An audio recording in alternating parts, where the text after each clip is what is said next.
Hey guys, welcome back to the channel. This is a story about what if Naruto x Diana of Themyscira Justice League. Before I start, please support for more amazing content and do consider subscribing to my channel and share this video with your friends. This is written by grumpywolf and link in description and support writer. Let's start the video. Chapter 1 The Preserver. Hey. Monkey want a nana? A very tall and buff gray-skinned humanoid creature said mockingly while imitating a monkey. It was Lobo, one of the most infamous bounty hunters in the galaxy. When I get out, I'm shoving that arrogant smirk right down your throat. A human man said angrily from behind a glass wall. He was imprisoned in a room with glass for walls. It was none other than Superman. However, unlike his name suggested, currently, he was severely weakened due to the radiation of an artificial red sun shining in his cell. Oh yeah. You know, I believe that Lois gal might be getting a tad lonely now that you're doing time in a cosmic petting zoo. Maybe I'll go back and cheer her up. Lobo said and rubbed his chin while laughing. But of course, I do have to collect the bounty on this geek first, he said as he pointed at the rat-like creature he had on a leash. Emperor Spooge got a bad temper on him. Then, turning towards the levitating yellow creature behind him, he made a salute with his hand at his forehead and said. Adios, Wrinkles. You want any more dork snag, you got my number. The one in question, the Preserver, replied. Actually, there is one other being I need for my collection. The last Charnian. Lobo laughed out loud. Haha. That's rich. I'm the last Charnian. Then, as if it was a big secret, he told Superman. I fragged the rest of the planet for my high school science project. I gave myself an A. The Preserver said no more. With a wave of his hand, a glass cage fell from the ceiling on top of Lobo. Before he had the time to react, extremely potent sleeping gas poured from the floor. Lobo tried to resist and punch the glass walls, but it was futile. He fell unconscious in a matter of seconds. Thanks for returning my uniform. Now how about my ship? Superman said after he finished changing from Kryptonian's traditional attire into his Superman costume. Impossible. The Preserver said. For ages, I've preserved many rare creatures, even some from your adopted planet, Earth. I'm not an animal to keep me stuck in a cage. Superman said revolted. Normally, I don't take sentient beings. But you and Lobo are all that survived from your respective homeworlds. Same for this nine-tailed fox over here, named Kyuubi. The Preserver said and pointed towards the glass cage next to that of Superman. In it, a small crimson-red fox cub was chewing on a chunk of meat several times larger than it, while its 9 fluffy tails wagged lazily at its back. These two have adjusted well to their new surroundings. I suggest you do the same. After the Preserver floated away, Superman furrowed his brows as he witnessed Lobo getting gassed by the 2 robot girls attending to his needs when he tried to escape. A chuckle came from the cage where the small fox cub was imprisoned. First time getting locked up. Unexpectedly, it was the very deep voice of a male. Even more unexpected it was that it was speaking in English. Superman looked at the talking fox dumbly, surprised not only at it speaking in English, but also marveling at how the huge chunk of raw meat was disappearing at a mind-boggling speed into the tiny being's jaws. After he was done eating, Kyuubi arched its back and stretched its small limbs. A cute yip escaped from his mouth as he yawned. Then, he jumped on the comfortable-looking circular bed and started to push against the mattress with his tiny paws not unlike a cat before he finally found the perfect place. After eating a chunk of meat 10 times larger than his entire body weight, nothing was better than a sweet afternoon nap. Are you seriously content with staying locked up like this? Superman asked when he looked at the fox cub who seemed like he could not care less about their predicament. Kyuubi opened his eyes lazily and said. And what would you have me do? The meat he brings is always laced with tranquilizing drugs. It saps all my strength. Superman had an incredulous look on his face. Why would you keep on eating it if you knew it was drugged? The fox cub let out another cute yawn before he said. How can I turn down free food? Relax. Everything is going according to the plan. What do? Superman did not finish his question because, at that moment, a powerful tremor shook the entire spaceship. The Preserver's ship was so large one had to measure its size using miles. For such an enormous ship to shake that badly, it spoke volumes about how powerful the attack that had impacted it must have been. Deafening alarms started to blare and numerous robots swarmed the corridors of the ship. Kyuubi's large ears flicked as they captured a particular sound. Dueton. Vacuum wave. Not only that the giant metal doors of the room were cut in half, but the whip-like wind technique continued to fly and sliced all the robots on the corridor clean, from the middle. HMPF. Show off. Kyuubi said snarkily. Why do you even keep on saying the names of your jutsu, it's not like you need to anymore. And what took you so long? I've been locked up for 2 days already. The newcomer's face was hidden behind an Anbu-style white fox mask with red lines drawn on it, but Kyuubi did not need to see his face to know that he was grinning widely from one ear to another. "They see me rollin' they hadn't." Hearing Kyuubi starting to growl at him, the newcomer added. "Come on. What's cooler than bursting in to save the day, saying the baddest name of a cool technique and kicking everyone's ass? Hahaha, you're just jealous." Superman looked at the man and the fox arguing with each other in an alien language. He did not understand a word of what they were saying, but apparently, the man was very talented in pissing off the little fox. However, as amusing as it was to watch the nine-tailed fox cub kicking up a fuss, there were other pressing matters at hand. He decided to interrupt them. "Hey, friend. Would you mind helping me get out of this cage?" Naruto fiddled with the translating device installed at his belt for a moment before replying to Superman in perfect English. "Oh wow. What is a human doing all the way here? Lobo attacked me and lured me in the range of this ship and the preserver captured us both. But I'm not a human, I'm a Kryptonian." Though Superman could not see his expression due to the mask he was wearing, he got the feeling that he was very surprised. "But that's not important right now." Superman said quickly, "Please help me get out before the preserver comes with reinforcements." Naruto nodded and clenched his fist, about to punch the glass, when Kyuubi's annoyed voice came from behind. "Hey, you asshole, free me up first." Naruto snorted. "Come out yourself you lazy pig." The TSK came from the fox cub who then proceeded to increase in size until he was no smaller than a horse. His previously fluffy and cute nine tails were now much larger and apparently incredibly powerful, given that the reinforced glass that had been caging him until then was smashed effortlessly with a mere swipe of one of his tails. But Kyuubi did not linger in that large size for a second longer than necessary and immediately turned back to his original appearance, that of a tiny fox cub. A moment later, the glass imprisoning Superman was shattered with a punch from Naruto and Superman stepped out quickly, letting out a sigh of relief. "Thank you." "It was nothing," Naruto said dismissively before turning his back to Superman and going back to Kyuubi. He scooped the small fox in his arms and then put him on his shoulder. The fox then curled up into a ball of fluff and closed his eyes. It fell asleep. Strangely enough, no matter what kind of movements Naruto made, the little fox seemed like it was glued to his shoulder, not budging one bit even if Naruto were to bend down completely. Naruto smiled under his mask and gently patted the small fox on his shoulder. "Sleep tight, Kurama.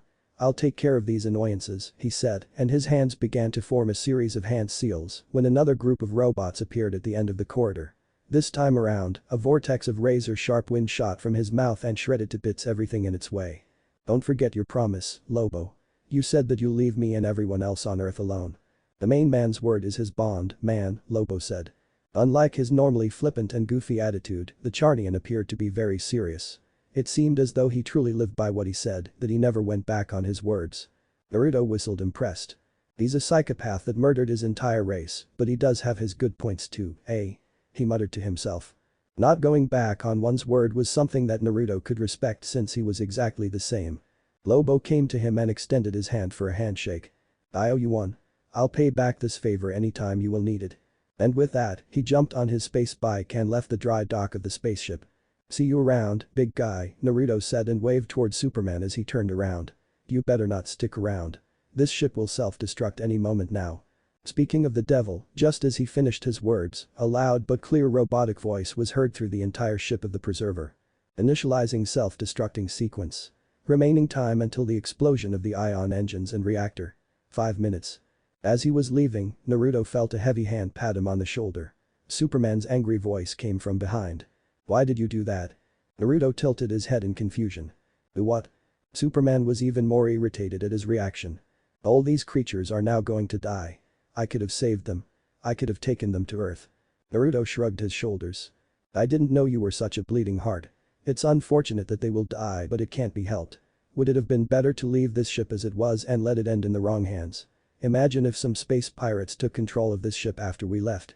They'd have enough firepower to even raid an entire planet." Superman became silent. When he thought about things from that perspective he understood Naruto's point. It was much better for some animals to die than for such a large and technologically advanced ship to end up in the hands of a villain. "You should get going. There are only 3 minutes left," Naruto said when he heard the robotic voice's countdown. Then, turning around, he sprinted towards his own spaceship. His shadow clones had already started the engines of the ship and opened the blast doors of the dry dock, so all he had to do was to just jump in and close the ship's door behind him. While he was pulling the door of his spaceship after him, Superman flew in with an urgent look on his face. My ship was destroyed in the fight against the Preserver. I need your help to get out of here." Naruto did not waste any time and let him in. A moment later, the ion thrusters propelled the spaceship to several miles away. Even then, it was still too close to the Preserver's ship. "Is that a boom tube?" Superman said in surprise. Something similar to a very small wormhole was opened in the space, and Naruto's shadow clones drove the ship right into it. "Not exactly. It's nowhere near as precise as a boom tube, but I don't have a mother box. That stuff is very rare and hard to come by. This is more like a wormhole. But it's the latest warp technology from Almerac, so it's pretty good. It gets the job done." Naruto was lying in his chair bonelessly, with an expression of defeat on his face. "There's nothing about our home here either." Kyuubi, who was awake now, headbutted Naruto gently with his snout and wrapped his 9 tails around his neck to comfort him. The shadow of a smile appeared on his face, but it was not visible due to the fox mask covering it. Still, he brought his hand up to pet Kyuubi as a show of gratitude. They may love to argue with each other, but for the past plus 90 years, they've always been together, protecting each other's back. They were inseparable, best friends for life. A long sigh came out of his chest. "What are you looking for?" Superman asked curiously when he came into the control room of the ship and saw the somber mood. It was Kyuubi who replied to him. "Our homeworld. That's why I even let myself get captured by that creep, for us to have a legitimate reason to raid his ship and access his database." It was not the first time the Preserver had tried to capture Kyuubi. Over the past 90 years, he had tried to do that several times, but to no success. However, this time around, Naruto and Kyuubi made a plan for Kyuubi to let himself get captured, so Naruto would raid his ship for information. The Preserver is rather infamous in the galaxy for his hobby of collecting all kinds of rare and endangered species to preserve, even going as far as to kill for it. So it makes sense that he has a great deal of information about the universe's geography as a whole. There was a chance that maybe he knew something about our homeworld, since he was so adamant about capturing me all these years. Naruto scratched at his spiky blonde hair. "This is hopeless," he said with a defeated voice. "I've traveled through all the 3,600 sectors of the known universe in search of my homeworld. I've visited all the stellar and planetary systems with humanoid creatures in them and all the planets inhabited by human-like beings. I've even gone to the Green Lantern Corps' headquarters, OA, to ask for information. But nobody has ever heard anything about the elemental nations. This guy, the Preserver, was my last hope." Even with his legendary stubbornness, after almost 100 years of fruitlessly scouring the universe for a way back home, Naruto was at the end of his wits. Finally, he realized the futility of it all. He did not even have the energy to get angry anymore. "I'm just tired." The poignant silence followed. "I'm sorry to hear that. I know how it feels to be the last of your kind," Superman said quietly. "But you can't give up on living. Though some things were lost, you can gain others in the future. My parents and my homeworld perished, but I found a new family and new friends on Earth. Now, I have one purpose. To protect my adopted home. To protect it so the Earth won't die like Krypton." Naruto's appreciation for Superman went up a notch when he heard his words. He became silent in contemplation. "You are more than welcome to join us. You wouldn't be the first nor the last alien to have found a home on Earth," Superman offered. The blonde couldn't suppress a snort. "Your purpose and feelings are admirable, but of all the places in this galaxy, why would I choose Earth? Haha. Hey, what do you mean, what's so bad about my planet?" Naruto's fingers danced on the keyboard of the supercomputer of the control room and, after a few moments, a datasheet appeared on the large screen. "As I said, during the plus 90 years that I've traveled the universe, I've visited all the planets with human-like beings. I've visited the Earth too, about 60 years ago. What's wrong with your planet?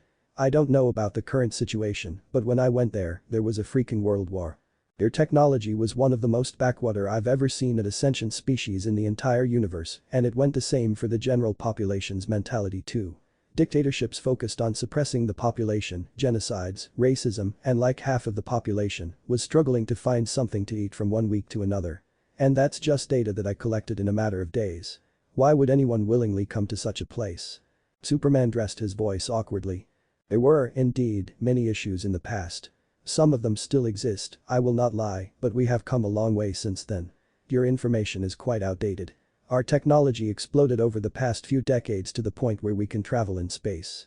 Racism has been abolished in most parts of the world and there are very few dictatorships left. We have a saying on Earth. Don't diss it till you try it. Maybe it won't be as bad as you think it is." Naruto shrugged his shoulders, not very interested. "Well, I'll have to take you to Earth anyway, so we'll see then." Naruto started typing again on the keyboard and an extremely large and detailed interstellar map appeared on the large screen. It was a map of the Milky Way galaxy. After typing the Earth in a search bar, the map was zoomed in greatly, to the point where the map of the solar system became clear. Then, he took the coordinates of the solar system and proceeded to start activating a new wormhole. Unlike boom tubes that were so precise that they could open anywhere regardless, the warp system of Almerac spaceships could only narrow it down to planetary systems. Out of curiosity, can you open a wormhole to Rao system? Krypton's homeworld. Naruto turned his eyes from the control panel and looked at Superman's face searchingly. He made a humming noise as he thought. I do have enough fuel to go to Krypton and then to Earth, but I won't have enough to leave the Earth after that. You can refuel on Earth, on our watchtower, Superman said. As I told you, we are capable of space travel nowadays. Me flying all the way here from Earth is proof of that. There was no reason for Naruto to actually listen to Superman's wishes. After all, he had already helped him more than enough by freeing him from the preserver's cage and also giving him a ride back home. But for some reason, he felt a peculiar feeling of kinship with him. Nagato really knew what he was talking about. The older Naruto got, the more he agreed with Uzumaki Nagato's beliefs.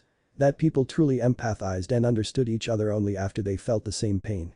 It was the same in this case. Although he had nothing to gain from it, Naruto decided to do Superman this favor because he felt that they were the same. The last of their kind. Turning his attention back to the control panel of the ship, the interstellar map zoomed out and then he wrote Krypton in the search bar. Then, the map of the Rao system appeared on the screen. After typing in a few more commands, the space started to crack and a wormhole appeared a short distance in front of the ship. Destination. Rao system, Krypton. Chapter 2 Argo. Through the thick windows of the spaceship's cockpit, an enormous red star could be seen. It was Rao, a red supergiant. Supergiants were the largest type of stars that could be found in the universe. The one saving grace for the planets orbiting it was that red stars were not as hot as yellow stars, let alone blue stars. Nevertheless, the intelligent lifeforms in the Rao system still perished in the end.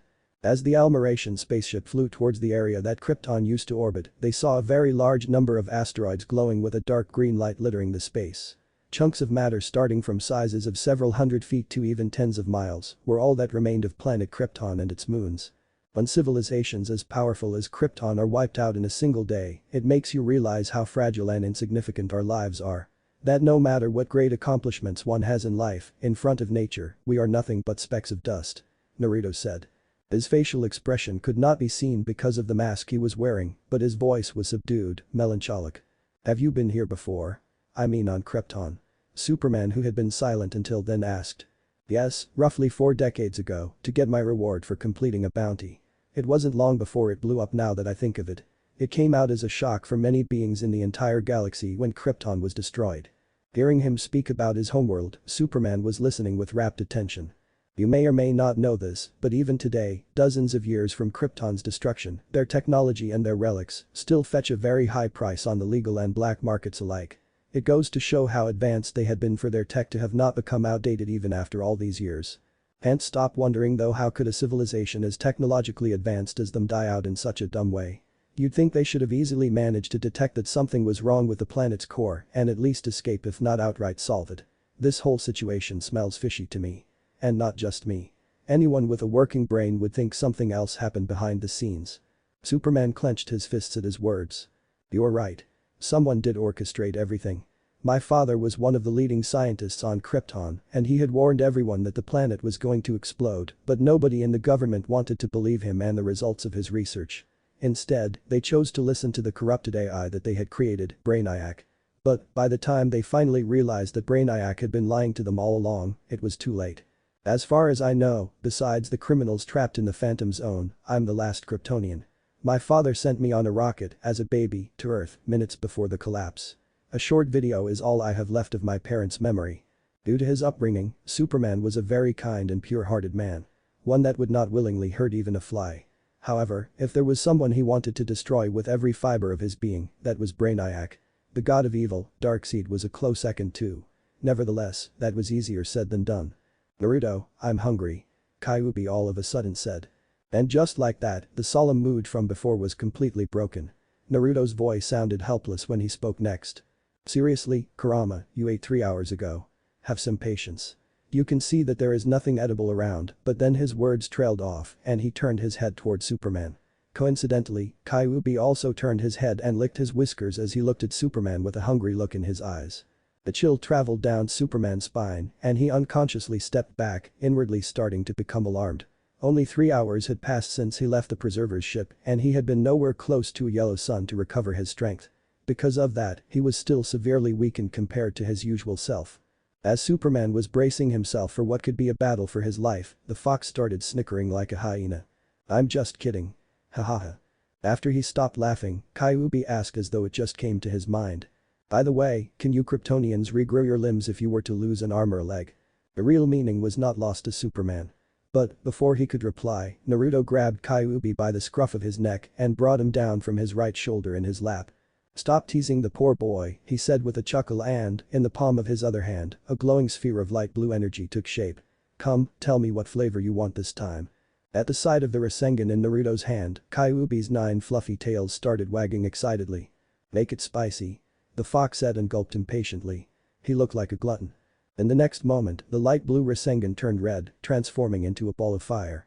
With no further ado, Kyuubi started to bite and lick at the sphere of fire chakra with gusto, as though it was a delicious ice cream. "Look at him, isn't he adorable?" Naruto cooed. The growl came from Kyuubi for being called adorable, but his ire did not last long because he quickly lost himself in the sauce. "He does look endearing when he's not threatening to eat my limbs whole," Superman said, and the two men chuckled together. While they were laughing, an alarm rang and a notification appeared on the large screen of the computer in the control room of the ship. Below a red SOS signal, a small map of the RAW system appeared with a pulsating red dot at the very edge of it. "Is there anyone alive?" Superman asked, his voice betraying his hopes and expectations. Naruto extinguished the orb of chakra in his hand, but Kyuubi growled in unhappiness and bit on his fingers. "Ow, you little shit, biting the hand that feeds you."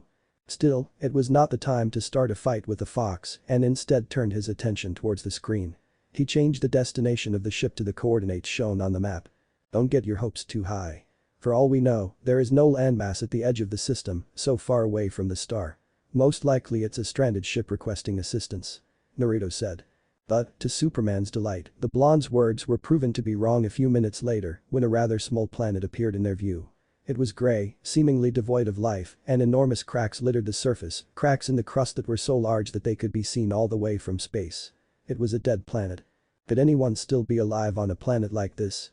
After such a disaster? Naruto wondered. "We have to try. Even if the chance is minuscule, there's still a chance that there are survivors. There's no way I'm leaving without saving them," Superman insisted vehemently. He had always wanted to one day come to the RAW system and look for survivors. He had always hoped that maybe one of the colonies of Kryptonians located outside of Krypton had managed to survive somehow. But whereas at first, he did not have the technology to do that, after he got the means to travel in space, he no longer had the leisure to do so. For example, less than 3 months ago, Imperium and his race had also tried to conquer the Earth and kill every living being on it, just like they had done to Mars 1,000 Earth years ago. He was afraid of leaving the Earth unprotected for too long. However, whether it was luck or fate, he was now in the RAW system. He would not miss the chance to save any survivors for anything in the world. When he heard his words, Naruto looked at him amused. "What can you do about it if I decide to leave though? You may have special powers on Earth but in this system, you're just an ordinary man. You don't even have a suit to survive the temperature on that frozen planet or the lack of oxygen." Superman became silent. He realized his mistake. The masked person in front of him was not his subordinate to listen to his orders.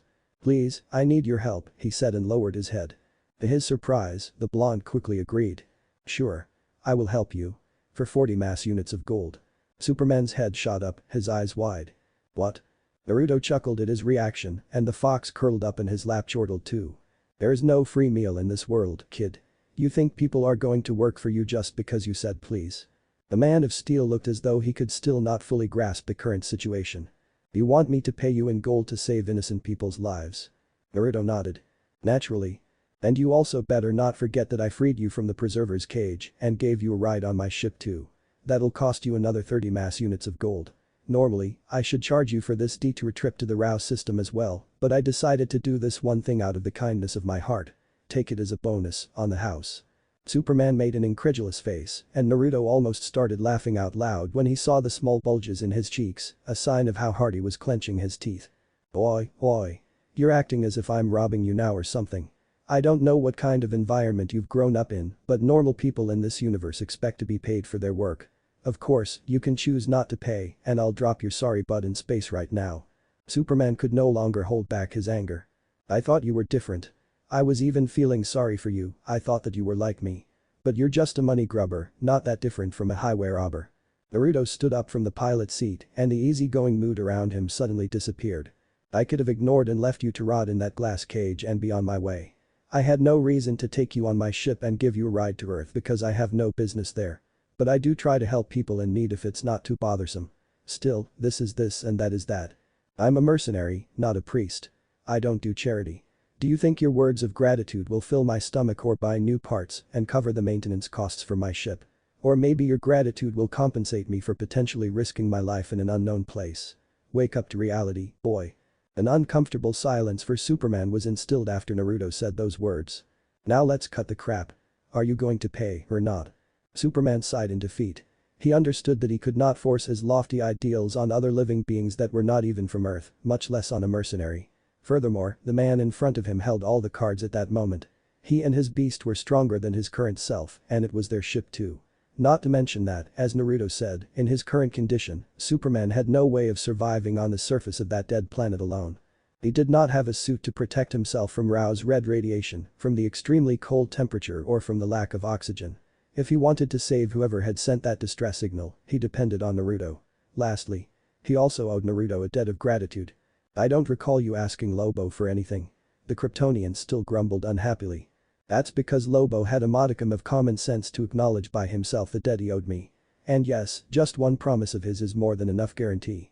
He's been a bounty hunter for decades and never once went back on his word or broke a contract. He may be a piece of shit, but he does have his own standards too. Fine, you win. The Kryptonian said in exasperation and then muttered to himself. What do you even need gold for is beyond me. Naruto sat back on the pilot seat and steered the ship to enter the cracked planet's atmosphere. For transactions at an intergalactic level, what currency do you think that people use? With millions of planets and even more currencies, do you think money is of any use? Say you give me money from Earth, where am I going to use it? At his words, Superman momentarily forgot how annoyed he was and became genuinely curious. He had never really asked himself that question before because he had never left the Earth until then for other reasons besides fighting against his enemies. Payments are made mostly with goods. Usually, it's stuff like advanced weaponry, spaceships, reactors or magical artifacts. But, depending on the planetary system and the position in the galaxy, gold, precious minerals, and other rare materials can be used as currency too. Hell, you can even pay with rare or powerful creatures or even slaves. Anything that the other party is interested in. Of course, money is used for transactions as well, but only between planets belonging to the same intergalactic empire. Outside of those, money is worthless. Naruto explained all that patiently, with a very light voice. It was as if their small argument from a few moments ago had never happened in the first place. He did not seem affected by it. Apparently, it had not been the first time, by far, that someone had tried to slither their way out of paying him what they owed. So I'm asking you for gold in consideration of your origins. I can't expect someone from a backwater planet like the Earth to pay me with a planet destroyer cannon or a mother box now, can I? He said with a chuckle. Naruto landed the ship in an open space. It looked like a large plaza of a city. A ruined city covered in ice. The entire planet was covered in snow and ice. A somber expression appeared on Superman's face when he looked at the scenery outside. Vaguely, he could recognize the architectural style of the buildings buried below the ice. Alright, I'm heading out, Naruto said with an energetic voice, not exactly fitting with the desolate scene in front of them. After all, they were basically in the middle of a giant graveyard. The burial ground of an entire civilization. Before he opened the outside trapdoor of the spaceship he said. Don't think about doing anything funny while I'm away. The moment anyone besides me tries to start the engines of the ship, this bracelet over here and he pointed at the white band around his wrist, will teleport me back to the ship. It's an anti-theft system implemented on all the military ships of Almerac. Not gonna lie, it caught me off guard too when I stole this ship, and ahem. Anyway, I'm going. Be a good boy and stay put until I come back. Superman was between laughing and crying, not really knowing how was he supposed to react. Indignant for being suspected of being a thief. Annoyed or amused at being treated like a naughty little kid. Or maybe worried that this guy stole a military ship from Almerac. He still remembered his encounter with the violent queen of Almerac. I've met many weirdos in my life, but this guy I think he takes the cake. Phew, what a character. Superman muttered. The masked blonde man may not be weird on the same level of weirdness as someone like Lobo, but he gave off a feeling of instability, making one feel on edge the whole time while interacting with him. Throughout the entire ride, Superman had been secretly anxious due to how whimsical Naruto seemed to be. Was he a bad guy? Well, not really, because he saved Superman's and Lobo's lives. Was he a good guy? Well, he had just admitted that he robbed Almerac of one of their military ships, and he also demanded a crazy expensive fee for his services. That was not the behavior of a morally upstanding guy, but the behavior of a thief and an unscrupulous businessman. Superman couldn't get a proper read on his character. 70 mass units of gold. Where the hell am I gonna get so much gold from? I'll have to ask Batman for help once again. He could already imagine Batman's patented glare boring a hole in his head or Flash making lame jokes and poking fun at him. He palmed his forehead when he felt the beginning of a headache. But then, another thing came to his mind. Wait, how much is a mass unit? That was not how they calculated the weight on Earth. Clearly, it was an alien measuring unit. Was one mass unit equal to a pound? If that was the case, then it was still okay. Somewhat. But what if one mass unit was equal to, say, God forbid, 1 ton? At that thought, Superman's face became ugly to look at. Arg, what a scumbag. It did not take long for Naruto to find out where the distress signal had been sent from. With a sweep of his Sage Mode senses, all life signatures in a radius of 50 miles were revealed. All of them, better said, would be that the only one. There was only one person still alive.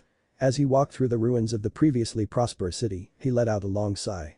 Men, women, children, animals, vehicles, buildings, everything was buried in the eternal snow and ice. Nevertheless, he did not dally and continued walking towards the location of the life signature. Soon, he reached the ruins of what had been a rather impressive building. Upon entering, he noticed that the temperature was a bit higher than outside. He followed the still relatively intact staircase and went down to the underground floors of the building. It made sense that if anyone was living in this building, they would be living underground rather than on the higher floors. A few moments later, he reached a circular room that did not look too different from the control room of a spaceship.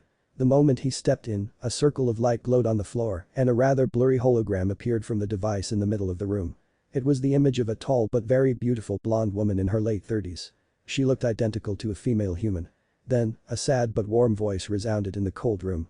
Naruto quickly fiddled with the translating device on his belt to understand what she was saying. I am Kala NZ. Chief Physician of Argo City. 5 years ago Argo was a thriving, vibrant world. But then, without warning, 5 years ago, our sister planet Krypton was destroyed in a giant chain of explosions. Krypton's destruction tore Argo from its orbit.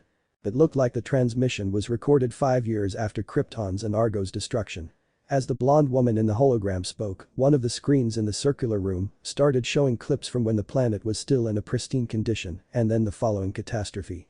The resulting devastation destroyed most of our world and sent it moving slowly, inexorably away from our sun, leaving a few desperate survivors freezing to death.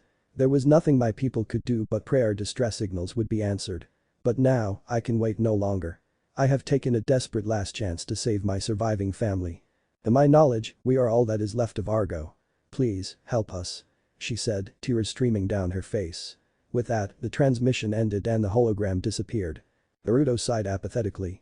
It was not that he was completely stone-hearted to their plight. He was just numb. Krypton and Argo were just 2 of the dozens of planets that had been destroyed during his lifetime. Probably even at that very moment, another planet exploded somewhere in the vast universe. Going by his homeworld years, Naruto was 113 years old. He had traveled through the universe for 97 years. Even so, he showed no more signs of growing old at all after he reached the age of 25. For all he knew, he was immortal, never to die of old age. Traveling from one corner of the known universe to the other and witnessing all the death and destruction around him made him understand better than most people the frailty of life. And that, coupled with his apparent immortality, made him over the years slowly detach himself emotionally from his surroundings. Why love someone if they could get killed off just like that? Why make friends too? Just so he could watch them grow old and die. Regardless, Naruto did not dwell on those depressing thoughts for long. His life was not all gloomy and dark. Because he had Kyuubi. As though the fox knew his inner feelings, he moved closer to his right shoulder and snuggled into his neck. Naruto smiled behind his mask and brought his left hand to gently pat Kyuubi on the head. In this ever-changing world where planets and even entire star systems could unexpectedly perish in less than a day, there was one constant in his life, someone who would forever be at his side. Kurama. Through thick and thin, the 2 of them would always have each other's back. Walking towards the side of the room, he arrived in front of 4 life capsules. 3 of them had been invaded by ice and the people inside had become frozen corpses. But in the last capsule, a person still lived. A thin girl with shoulder-length blonde hair was sleeping peacefully. She looked no older than 16. She appeared to be the daughter of the woman in the hologram. Looks like our trip here has not been in vain, Naruto said. MHM. And now, that big oaf won't bitch about the money he owes you either. Kyuubi grumbled, making Naruto laugh. A yellow-red light appeared around his hand, coating it up to the middle of his forearm. It was Yang chakra, unmatched in vitality. It was a chakra born mainly from his body's physical energy. He ripped the capsule's door open, and his chakra-coated hand immediately touched the girl's head. The Yang chakra engulfed her body, and an expression of comfort appeared on the unconscious girl's face. Her pale white cheeks quickly became ruddy as her blood circulation increased, and she even started to show signs of waking up. He took the young girl in his arms in a princess carry, and then the yellow-red chakra covered him, and Kyuubi too. In the next moment, the three of them vanished from the underground room, leaving only a flicker of yellow-red light in their wake. Chapter 3 Meeting the Justice League. A blonde girl in her mid-teens was lying on her back on a bed with several wires connecting her to various medical machines. A strange assortment of people was gathered around her bed, looking at her curiously. Superman in his red and blue costume, a green-skinned humanoid wearing a blue cape, another man in a bat-themed suit, a scantily clad athletic woman, a masked woman with angel-like wings, a Green Lantern wearing his Corps' traditional uniform, and lastly, a man in a red suit and mask with a lightning motif on his chest. What's with those gaudy costumes? Void, it's so cringe. I'm getting goosebumps. Naruto muttered and raised the sleeve of his right arm to show the fox on his shoulder proof of his words. 1. Kyuubi snickered when he saw Naruto's hair standing on his forearm and his skin looking like that of a chicken. While Naruto and Kyuubi were talking among themselves in their native language, the green-skinned man spoke. Her vitals are stable. The condition of her body is remarkably good. She's brimming with vitality. If you had not told me that she had been in cryo-sleep for nearly 30 years, I would not have believed it. Now, we just have to wait for her to wake up naturally. You don't need to thank me, Naruto said complacently. I wouldn't mind a bonus to my paycheck though. The other 7 people in the room all looked at him, their faces displaying various emotions. Some looked at him with curiosity, others with wariness, while others with a helpless look on their faces. When the Almeration ship appeared on the Watchtower's radar and Superman contacted the Martian Manhunter to give them access, upon getting down from the ship, nobody questioned Superman in regards to who were the visitors at his side because they could see the unconscious girl in his arms and the urgent expression on his face. But now that things settled down, they naturally became curious. Anticipating their questions, Superman said. We should let the girl rest in silence. We'll discuss more in the conference room. Let me get this straight. You took the javelin without telling anyone anything, went off chasing a crazy alien bounty hunter, got yourself captured, and then ended up destroying the javelin in a brawl, and also with a debt of almost $4 million. Green Lantern, a middle-aged black man shouted at the top of his lungs, his voice betraying his disbelief.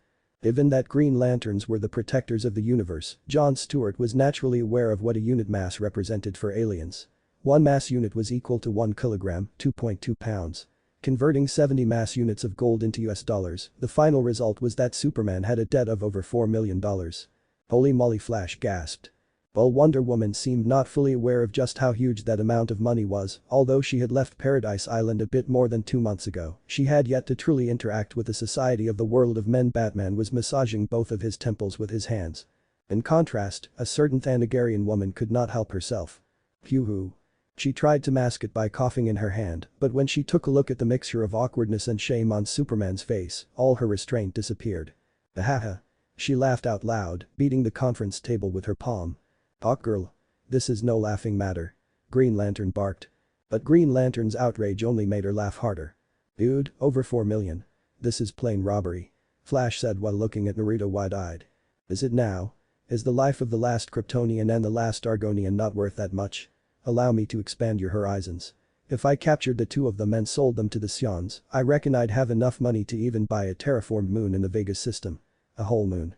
That's how valuable the last survivors of these 2 races are. I'm actually suffering a huge loss by giving them away to you basically for free. A chill went down everyone's spine at those words. Superman himself appeared to be very perturbed. But even more unsettled by the revelation was Green Lantern. You would sell 2 innocent people to those monsters? John Stewart shouted. Do you know who those guys are? Flash asked. They're a race of maniacs from Vega System, a planetary system outside of the 3600 sectors of the universe, protected by the Green Lantern Corps. They have a hobby of dissecting and experimenting on people, trying to create new races and creatures. One of the worst tumors the world has ever seen. Green Lantern said with a dark expression on his face. Naruto made a pause. Of course that I wouldn't sell people as if they were livestock. Luckily for the big guy and that little girl, I do have some morals too, you know. But if you try to double-cross me. None of the people in the conference room was deaf to the undisguised threat in his words. That's enough. You will have your gold in 24 hours. Batman, who had been silent until then, spoke. What about fuel for my ship? You can refuel here, at the watchtower. And I thought that Flash was a glutton, Hawkgirl muttered while looking at the nine-tailed fox cub that was sitting on the table in the kitchen of the watchtower, gorging himself with food. Half of their food supply had already disappeared into the tiny being's seemingly bottomless stomach. My metabolism is too fast compared to normal people, so I need a lot of calories to sustain it. But I'm curious what this little fox special power is. Flash said and raised his hand in an attempt to pet the fox. But Flash cried out, startled, when one of the 9 tails of Kyuubi suddenly enlarged and slapped his hand away. Hey, that's not fair. Why can Wonder Woman touch it and I can't? Flash complained.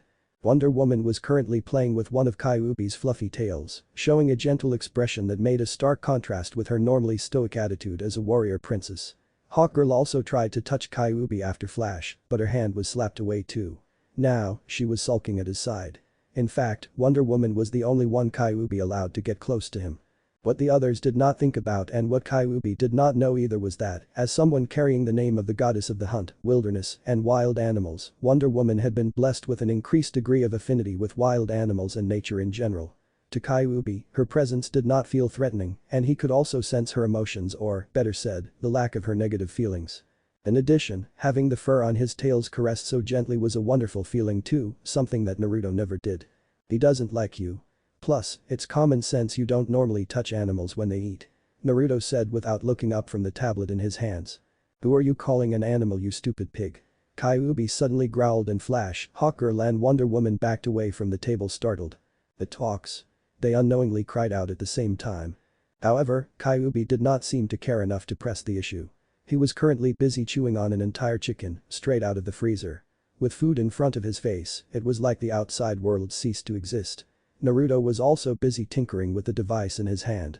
He was checking on the job offers that his information brokers and business partners had sent him over the past week. He had to go through several dozens of them. The 3 members of the Justice League looked at each other in dismay. The Martian Manhunter had tasked them with babysitting the mercenary and his pet, while he, Batman, Superman and Green Lantern were going to have a private conversation about how to deal with them until Batman managed to acquire the gold, 155 pounds of it. They're talking about us, Naruto, Kyuubi said after he finished the raw chicken and licked his whiskers. No surprise there. The blonde replied. What are they saying? They want to keep us here until we leave. According to that Green Lantern, it would be a disaster if they were to let us loose on Earth. Kyuubi said. Wait, how can you hear them? They're on several floors away. Hawkgirl asked. Naruto grinned at Kyuubi's words, and although his face could not be seen due to the mask he was wearing, his voice was filled with mirth. I didn't really care about visiting the Earth again, but now that they want me to not go there, I will go. For the hell of it. Kyuubi revealed a toothy grin, and he left the rest of the food on the table. With a small bend of his lower limbs, the fox leapt up like a spring from the table back to his favorite place. Naruto's right shoulder. A moment later, without warning, several small marbles fell on the floor and a very intense light flashed, blinding the rest of the people in the room. A startled shout came from them at being temporarily blinded. They did not even know that Naruto and Kyuubi had already teleported away, straight back to their ship. The blast doors of the watchtower's dry dock were shut, but Naruto was not worried about how to get out. At his age, after a lifetime of acting as an intergalactic mercenary, cautiousness had become his second nature. He was no longer like his teenager self who used to jump headfirst into situations without thinking. That said, he had made a habit out of leaving markers outside of the planets or spatial stations that he was going to land on to give himself a way out in case things went south. Better safe than sorry.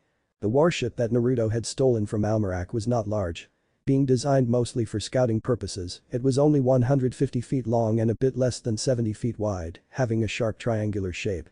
It had a highly advanced ion reactor, cloaking capabilities such as becoming invisible, and it was focused on speed. While its camouflage, speed and mobility were excellent, the downsides of such a ship were its lack of firepower and the small capacity of its energy shield. But it fit his needs perfectly. His purpose had never been to go at war against fleets of warships, but to travel the universe. Arriving in the control room of his ship, Naruto firmly placed one hand on the board and his other hand made a ram seal. A fantastic scene happened. In the next moment, the entire ship disappeared. A blink of an eye later, the ship appeared several hundred miles away from the watchtower, next to another one of Earth's numerous artificial satellites. An invisible spaceship entered the Earth's atmosphere, heading towards the dark side of the planet where it was night. Generally, the more advanced a civilization was, the more fantastic its night sky was too. It was a rough but not necessarily inaccurate way to gauge the progress of a backwater planet such as the Earth. And, naturally, he went towards the brightest agglomeration of man-made lights. The northeastern coast of the United States since, at that moment, it was night on the American continent.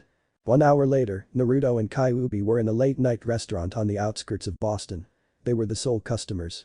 At first, the clerk tried to stop him from entering with his fox pet, but a low-level illusion technique later he stopped all the ruckus. Now, Naruto was wolfing down one burger after another with an expression of contentment on his face. He was not as big a glutton as Kyuubi, but he did love food too. It was one of the finest pleasures in life. Can't believe how good this is. This also looks like a cheap restaurant. Who would have thought that Earth had such good food? Naruto said. Kyuubi made a hum of approval. Then, he lifted a bottle of Coca-Cola even larger than his own body and gulped it all down in one breath. After that, a sonorous burping sound rang from his throat for almost 20 seconds. Man and fox burst into obnoxious laughter. Fortunately, they were the only customers in the restaurant at that late night hour. Wish they had ramen. Come to think of it, very few planets I've been to had it. On some planets, they don't even eat food. Imagine a life where ramen doesn't exist. Why even live? Even after 97 years of being away from his homeworld, Naruto's obsession with his favorite food had not disappeared. Though he had eaten many other dishes that were admittedly much tastier and richer in flavor than ramen, eating ramen always hit him differently than any other food. It was because ramen also had a sentimental value to him in addition to its good taste. It reminded him of the first 2 people who had ever shown him kindness, while almost everyone else in his village hated him. Ichiraku and his daughter, Ayam. It reminded him of home. Boy, waiter, bring me some more roasted chicken. And do it fast. Kyuubi yelled at the clerk, but then yelped when Naruto grabbed one of his large ears. Don't be an asshole, you could have at least said please, Naruto rebuked. Kyuubi tried to bite him, but Naruto let go before he had the chance. You cocky little shit, one of these days, I'll have to teach you to respect your elders, Kyuubi growled. Pipe down, twerp. Did you forget what happened the last time we brawled? Naruto said with a smirk, making the fox wince at the memory. Just then, none other than Batman and Wonder Woman appeared next to their table.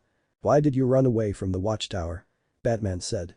But when they saw the food disappearing into Naruto's mouth despite wearing a mask that covered his entire face, Wonder Woman asked in curiosity. How are you doing that? Would you believe me if I told you it's magic? Naruto said jokingly, but Batman did not seem to appreciate his sense of humor if the narrowing of his eyes was anything to go by. Anyway, how did you find us so fast? I thought you'd take a bit longer. I mean, I fried all the tracking devices you've planted on my ship. It was Kyuubi that answered. That woman planted a tiny tracking device on one of my tails. She thought I wouldn't notice. If you knew what she was doing, why did you let her? Batman asked suspiciously. Wait, you knew?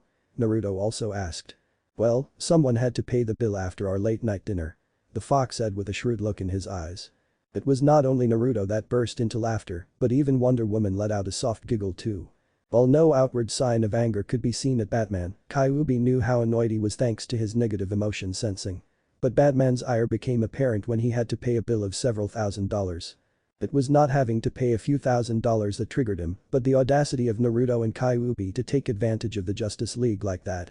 First, by extorting Superman of a huge sum of money, knowing that he could not refuse his services, and now making him pay for their food after they left the watchtower without their accord. Regardless, he calmed himself down. As irritating as the two of them were, according to Superman, they were not interested in living on Earth. So Batman consoled himself with the thought that this headache-inducing duo of aliens would disappear the next day after they got their gold. Chapter 4 Let It Go. You're not such a bad guy after all, are you? Naruto said. What's that supposed to mean? Batman narrowed his eyes at him. Instead of replying, the blonde man slurped loudly on a large number of noodles at the same time.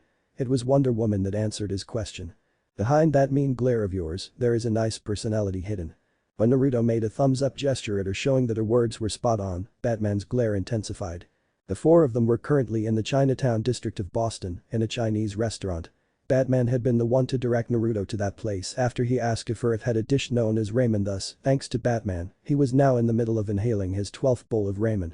Even Batman's poker face began to falter at the sight of the ever-increasing mountain of empty bowls stacked on the table.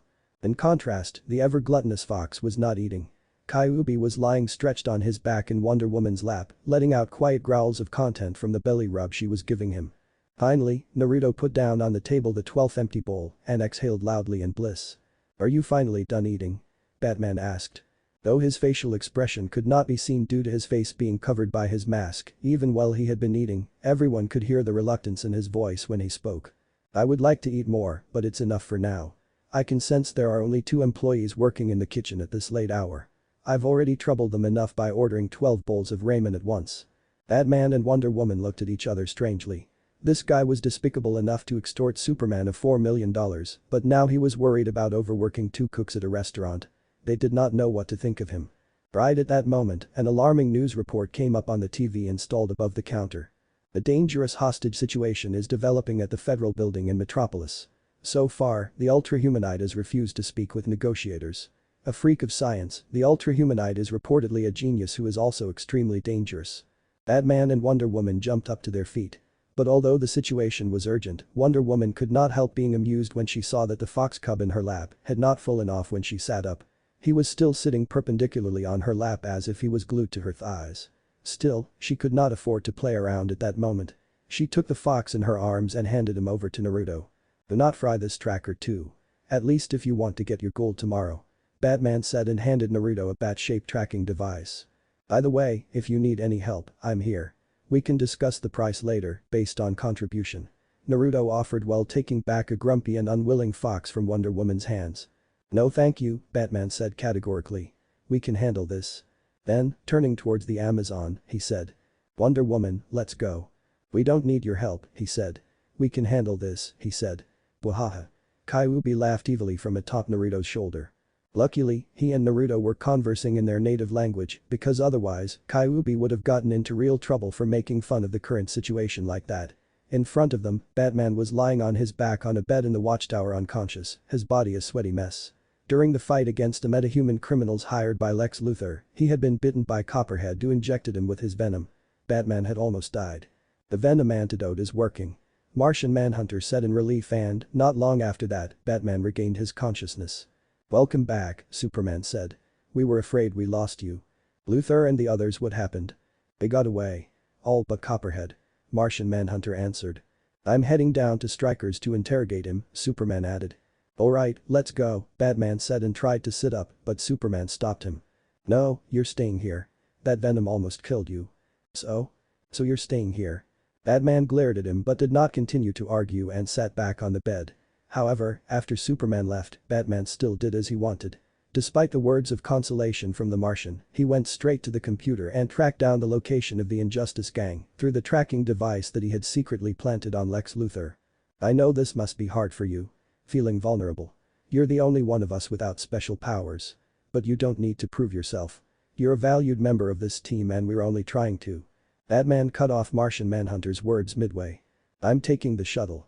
Unless you want to try and stop me." The two looked at each other in the eyes for 2 very long seconds before the Martian Manhunter backed off. On his way back to Earth, Batman also took the alien mercenary and his fox with him to hold his end of the bargain. Now, they were inside a warehouse in Gotham City. "Here's your gold. You can check its weight yourself," Batman said and pointed at 2 wooden boxes on the ground. Opening their lids, Naruto saw 35 gold bars in each box, every one of them weighing 1 kilogram. He nodded in acknowledgement and took out a scroll from one of the inner pockets of the fur-collared black cloak covering his body. He spread the scroll open and placed it above the 2 boxes. After putting his hand on top of it, a small plume of smoke burst out and the 2 boxes filled with gold vanished. "Nifty trick," Batman said. It was almost a compliment. He naturally understood how many possibilities such a convenient ability could bring. "Thank you for the business," Naruto said professionally and then handed Batman a card. "A business card?" Batman asked, inwardly surprised. "I'm an independent mercenary. Since there's no agency or corporation behind me, I have to advertise my services myself. Anyway, you have urgent matters to deal with so I won't keep you. Take care," Naruto said and raised his hand for a handshake. The 2 masked men shook hands and then Naruto and Kyuubi disappeared from the warehouse with a body flicker movement. When he could not feel the 2 aliens' presence any longer, Batman looked at the business card the blonde left behind. "Looks like he's done other things too besides eating since yesterday until now," he muttered. It was a black-colored card and written on it were a few lines in red. Much to his surprise, they were written in English.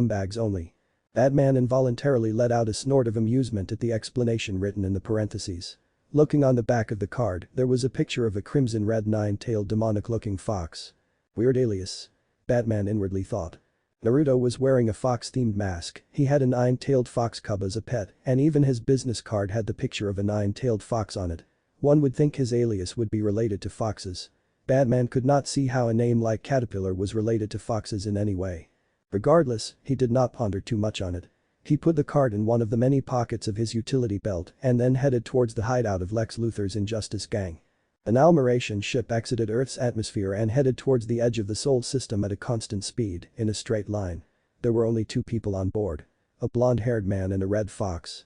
"So, what's the plan now?" Kyuubi asked. Naruto was sitting on a chair, browsing through the rather lengthy list of jobs that various information brokers and other organizations that he was in partnership with had sent him. He had been at it for the past 2 hours. It was completely unlike him. Normally, he was a decisive man when it came to job-related things. Naruto made a slow-moving waving motion with his hand in front of his face, and the white Anbu-style fox mask started to disperse in a shower of particles of light.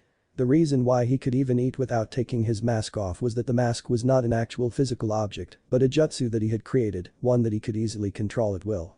It was a jutsu that he created primarily not to disguise his identity, though it was good at it, since not even Superman could see through it with his X-ray vision, but to solve the problem of poisonous gases and the lack of oxygen. That meant that he could now survive in hostile environments with no issues and even underwater. It was something that he had created out of necessity after going through countless dangerous places during his travels across the universe. When the mask dispersed, the previously blue eyes became red and his sun-kissed blonde hair took on a darker tint too, becoming a strawberry blonde color, almost red. As for his face, it had not changed too much since his teenage years.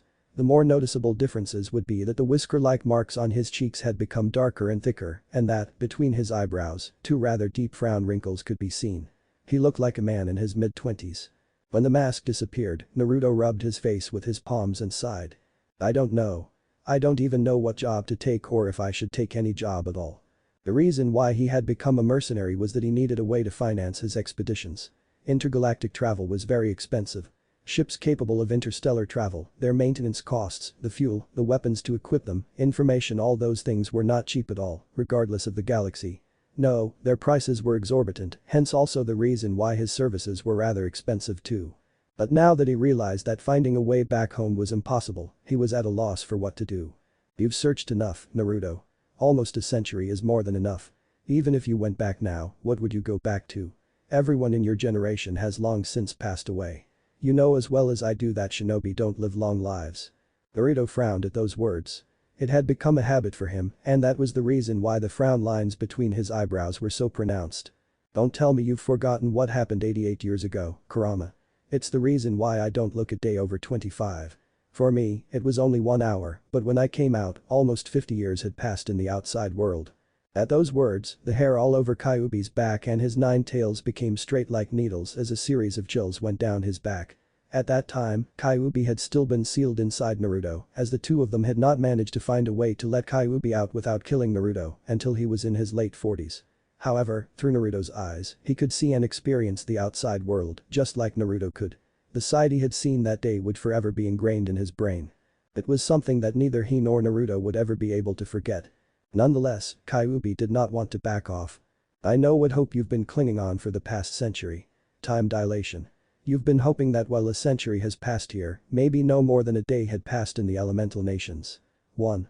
But forget about a day, just think about 1 hour. No, even 5 minutes. Who could survive against a rabbit goddess after she kicked us out of the dimension? You think that Uchiha could? Or that useless woman you used to have a crush on? Or maybe your sensei? Hell, at that time, even you wouldn't have been able to last all alone against Kagaya for 5 minutes." "Shut up." Naruto shouted, incensed. The amount of chakra that his mere shout contained made the entire warship shake terribly. Kyuubi scoffed, not in the least intimidated. But he still chose to give up on his tiny fox cub form, and his body enlarged until he was several feet tall, making the control room barely accommodate his enormous eyes. His voice became even more powerful and demonic when he spoke next. "You don't like to hear the truth, eh? Here. I'll spell it for you. Everyone is dead. You've been living with your mind stuck in the past for almost a century. Fighting for something that probably doesn't even exist anymore." When Kyuubi said those words, it was like Naruto had suddenly lost all his energy. He sat down on the pilot's chair and let his head fall against the steering wheel of the ship lifelessly. Inwardly, Kyuubi felt his heart crack at that sight. He cared about Naruto like his own brother. They were family. Telling Naruto such harsh words hurt him too. "Forgive me, Naruto, but it had to be done. You've spent a human's entire lifetime already on a wild goose chase. It's enough. I can't watch you waste your life like that any longer. It's time to let go." Kyuubi thought in his heart. The two of them often argued and sometimes even brawled, but it was play fighting. It was very rare for them to have a serious fight. The number of times they fought ever since Kagaya had thrown them into another dimension could be counted on the fingers of one hand. And Naruto had always avoided speaking about how small were the chances of them ever going back home. He even avoided thinking about it. "You're right, Kurama. I'm sorry," Naruto said. In the deafening silence that followed, the sound of his tears falling on the floor could be heard. They were big, bitter tears. Tears filled with the frustration and bitterness that he had bottled up inside of him over the past century. All this time, he had pursued his goal with tunnel vision, mindlessly. He had not allowed himself to cry, to doubt himself or to despair. But now, his path had finally reached a dead end. He had traveled to all the known planets inhabited by humanoid creatures, all across the 3,600 sectors of the universe. He had met the oldest beings in the universe, the guardians of the universe, to ask for information, and he had even ventured to explore the unknown void of the universe, almost dying several times in the process. But it had all been for naught. He did not have any other leads. He had exhausted all his means. "I was selfish. I'm sorry. I've only thought about myself. All these years, you've followed me and helped me without saying anything. And I never thought of what you might want to do." "What are you talking about, you bastard? Don't make this about me." Kyuubi shouted and grabbed Naruto by the collar of his cloak. "This isn't about what I want. It's about." But Kyuubi choked on his words when Naruto brought his arms around him and hugged him tightly while crying in his chest. At that moment, Naruto looked nothing like a world-famous intergalactic mercenary. He did not look like someone who had fought on equal grounds against a god and lived to tell the tale. At that moment, he looked no different than a child crying in despair. The now giant fox brought his tail around Naruto and gently laid his chin on top of his head. Apart from the sage of six paths who had died more than 1,000 years before, Kyuubi had never cared about any of the humans or beings from the elemental nation. Kyuubi had never missed his homeworld. On the contrary, the past century spent traveling the universe, especially the last 60 years, ever since they found a way to unseal him from Naruto, had been the most fun and amazing period of his millennia-long life. Traveling to new worlds, exploring unknown lands, seeing all kinds of creatures, and eating so many kinds of good food. It was a life better than he had ever hoped to have even in his wildest dreams. In the elemental nations, he had been nothing but a beast hunted by humans and imprisoned to be used as a weapon of war. He had no sweet memories of it. But he understood Naruto's feelings. He was a man loyal to his loved ones to a fault. And the fourth great ninja war happened only a few weeks after the village that used to hate him had finally acknowledged him. He had become a hero, and it looked like his lifelong dream of becoming a Hokage was within an arm's reach, no longer something deemed as a pipe dream. People had started to respect him and love him. But his friends, his precious people, and everything he had worked so hard for had been taken away from him when he had been thrust into an unknown world. A world that he had roamed like a vagabond for almost a century. Kyuubi could understand his despair. So he let him cry. Despite the mucus and tears staining his beautiful fur, Kyuubi did not say a word of reproach. "It's alright, Naruto, it's alright, let it go." Chapter 5 Rest. A long but rather narrow and sinuous lake surrounded by tall and steep mountains on all sides. It was a fjord, a place of rarely seen beauty. A simple wooden boat was floating gently on top of the water, and on the boat, there was a red-eyed man with thick and dark whisker-like marks on his cheeks. Despite his rather scary-looking face, there was an aura of peace and calmness around him. With a straw hat on his head and a fishing rod in his hands, the young man looked as though he was one with nature, an integral part of it. It was as though the passage would be incomplete without him. All of a sudden, with a quick jerk of his wrists, he pulled on the fishing rod in his hands. An enormous yellow fish about 25 feet long cast a shadow over the lake when it was yanked out of the water. It was even larger than the man's wooden boat. But there was no panic in the man's red eyes. with practiced movements, he threw 5 shurikens at the large fish still in midair. The 5 shurikens moved almost as though they were remote-controlled drones, not thrown projectiles, and they started flying in circles around the fish. Then, the man clenched his fist, and 5 very thin metallic wires appeared in his hand seemingly out of nowhere. But they had been connected to the thrown shurikens from the beginning. Before the fish even started to fall, arcs of lightning traveled through the wires and zapped the large fish to death. Although the fish was now dead and the lightning had dispersed by the time the fish dropped back into the water, its body was still twitching, disturbing the previously still surface of the lake. But soon, the fish became immobile, its nerves finally ceasing their activity. The fisherman tied the metallic wires connected to the fish on one end of the wooden boat, and then he grabbed the paddles and started to slowly move towards the shore. On the shore, a giant bonfire was burning merrily, and a 9-tailed fox that was as big as a horse was pacing around restlessly. The man and the fox in question were none other than Naruto and Kyuubi. They were in the midst of enjoying their holiday alone, on an unknown planet, away from civilization. It was a planet from outside of the 3600 sectors of the known universe, protected by the Green Lantern Corps, in a star system located in the unknown void. Its living conditions were nearly identical to the Earth, but there were no sentient creatures on this planet. There were only animals, and because of that, nature was rich and pristine. It was Naruto and Kyuubi's secret refuge, a place where they sometimes went to heal their souls and rest. 1 hour later, more than half of the enormous fish had already been cooked and eaten by the two of them. More exactly, it was Kyuubi who had eaten almost everything by himself. Lost in his greed and gluttony, he had even increased his size to that of an elephant so he could take bigger bites out of the fish and eat more at once. In contrast to the voracious fox, Naruto was sitting cross-legged on the grassy ground with his eyes closed. As he drew in the natural energy of the planet, he periodically exhaled a grayish-black cloud through his mouth.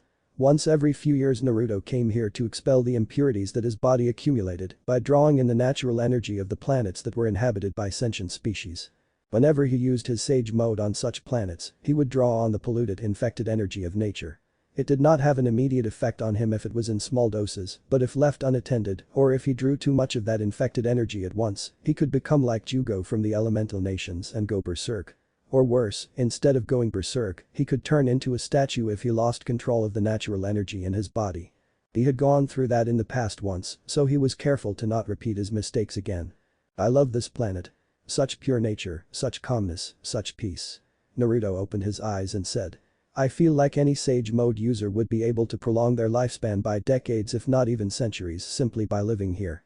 The elephant-sized fox's voice boomed from the bonfire. It's not about the duration of one's life but its quality. Look at me, I've lived for 1000 years, but the last 60 to 70 years since you unsealed me from your body had been the best of my entire life. If I had to choose between the previous 1000 years in the elemental nations and 70 years in this dimension, I'd choose this new world in a heartbeat. You're right, Naruto acknowledged. This planet is beautiful, pure and peaceful, but there is nothing to do here. It's nice to come and rest once in a while, but living here alone for years or decades. Most sentient living beings desire the companionship of other people. And Naruto was no different. Although he no longer got emotionally attached to persons and places, he still enjoyed living with people. He liked interacting with others, joking around, visiting restaurants, going to movie theaters, and sometimes he liked even to just go to a bazaar and watch people haggle and argue with each other for prices. Although people had a very dark side to them, they had beautiful parts too. And the more he lived, the more Naruto understood that these two sides of people were like the two sides of a coin. One could not exist without the other. As Naruto was sunken deeply into his philosophical thoughts about people's nature, a very loud beeping sound came from a small distance away. It came from the combat suit that he had left in a hut that he and his shadow clones had built when they arrived on this planet a few weeks before. Now, he was wearing casual clothes. A pair of brown pants and a light blue t-shirt. He had no weapons or any other devices on him, except for the armband that contained the shurikens and ninja wire that he used in fishing. He sighed in annoyance, these guys don't know how to give up. He went to his hut and took out a wristwatch. Then, he covered his face with his hand and made a downward motion with it. A wide Anbu fox mask appeared on his face, and his strawberry blonde hair became bright gold, while his red eyes became baby blue. Then, he tapped the screen of the wristwatch with a finger, and a hologram appeared on top of it. It was a human-sized humanoid rat. A high-pitched voice came out. Seriously, Mr. Uzumaki, where have you been these past 4 months? You didn't give us an update on your location, and most of the time we couldn't even reach you through the lightwave. We've been so worried that. The hologram of the talking rat abruptly disappeared when Naruto cut off the transmission. But 2 seconds later, the wristwatch started beeping again. Hey. Why did you hang up on me, huh? Here I am, all concerned about your well-being, and that's how you treat me? You ingrate. If the mask didn't cover his face, one would be able to see that a vein started to pulse on Naruto's forehead. Alright. I'll cut the transmission and switch off the lightwave receptor. No, wait. The rat man yelled frantically. He calmed down when he saw Naruto did not follow up on his threat and said unhappily. Sheesh, you're as grumpy as ever. No pleasantries, no joking around, nothing. Get to the point already. Naruto couldn't help shouting. I do joke around with most people, but you're just so irritating. Arg, why do I even put up with you? A smug expression appeared on the rat man's face at the blonde's outburst. It's simple. Because I'm the best at what I do. Naruto let out a snort but did not contradict him. Look, I know you said you need some time on your own, but we've got a huge job on our hands this time. To be more exact, 2 huge jobs. With the payment from these 2 bounties, you'll probably be able to even buy a fleet of ships strong enough to take over a planetary system. Or legally buy a small-sized terraformed moon. When Naruto remained silent, the rat man said in exasperation. I hate it so much when I can't gauge your reaction because of that creepy mask of yours. After a few seconds of silence, Naruto spoke. I told you I'm retired. At least for now. I don't really have a need for money. I have enough money to live in peace for a long time. I don't care about conquering planetary systems and whatnot either. As for owning a moon, he trailed off and started to chuckle. He already had a planet twice as large as the Earth with perfect living conditions and nobody to mess up its nature and ecosystems. It was like a paradise. What was a mere moon compared to that? Come on, just this once. I need you to take this job, don't do me like this, man. The rat man almost begged. Naruto covered the forehead of his mask with his right hand and sighed, not knowing whether to laugh or to cry. What did you do this time? Did you gamble your wife and your kids and lose again? It was not a joke, nor an exaggeration what Naruto asked. The rat man in the hologram was a degenerate gambler, someone who had really gambled his wife and 6 kids and lost them in a game. Granted, it was proven that the other party had been cheating and he didn't truly lose his family in the end, but the fact that he was willing to gamble away his family for money spoke volumes of what type of person he was. The rat man fidgeted as if he did not know how to explain himself. I took the payment in advance for those jobs and I've already spent that money. But don't worry, getting that money back is not an issue. At all. I swear on my honor. The gambler's honor. PFFT. Naruto inwardly said but stayed silent and let him continue. The problem is that 1 month has already passed since I accepted those bounties on your behalf and they told me they don't need their money back. Either we complete the mission or they will send the Gordanians after me. Naruto felt the beginning of a huge headache. Anything involving the Gordanians was going to be nasty.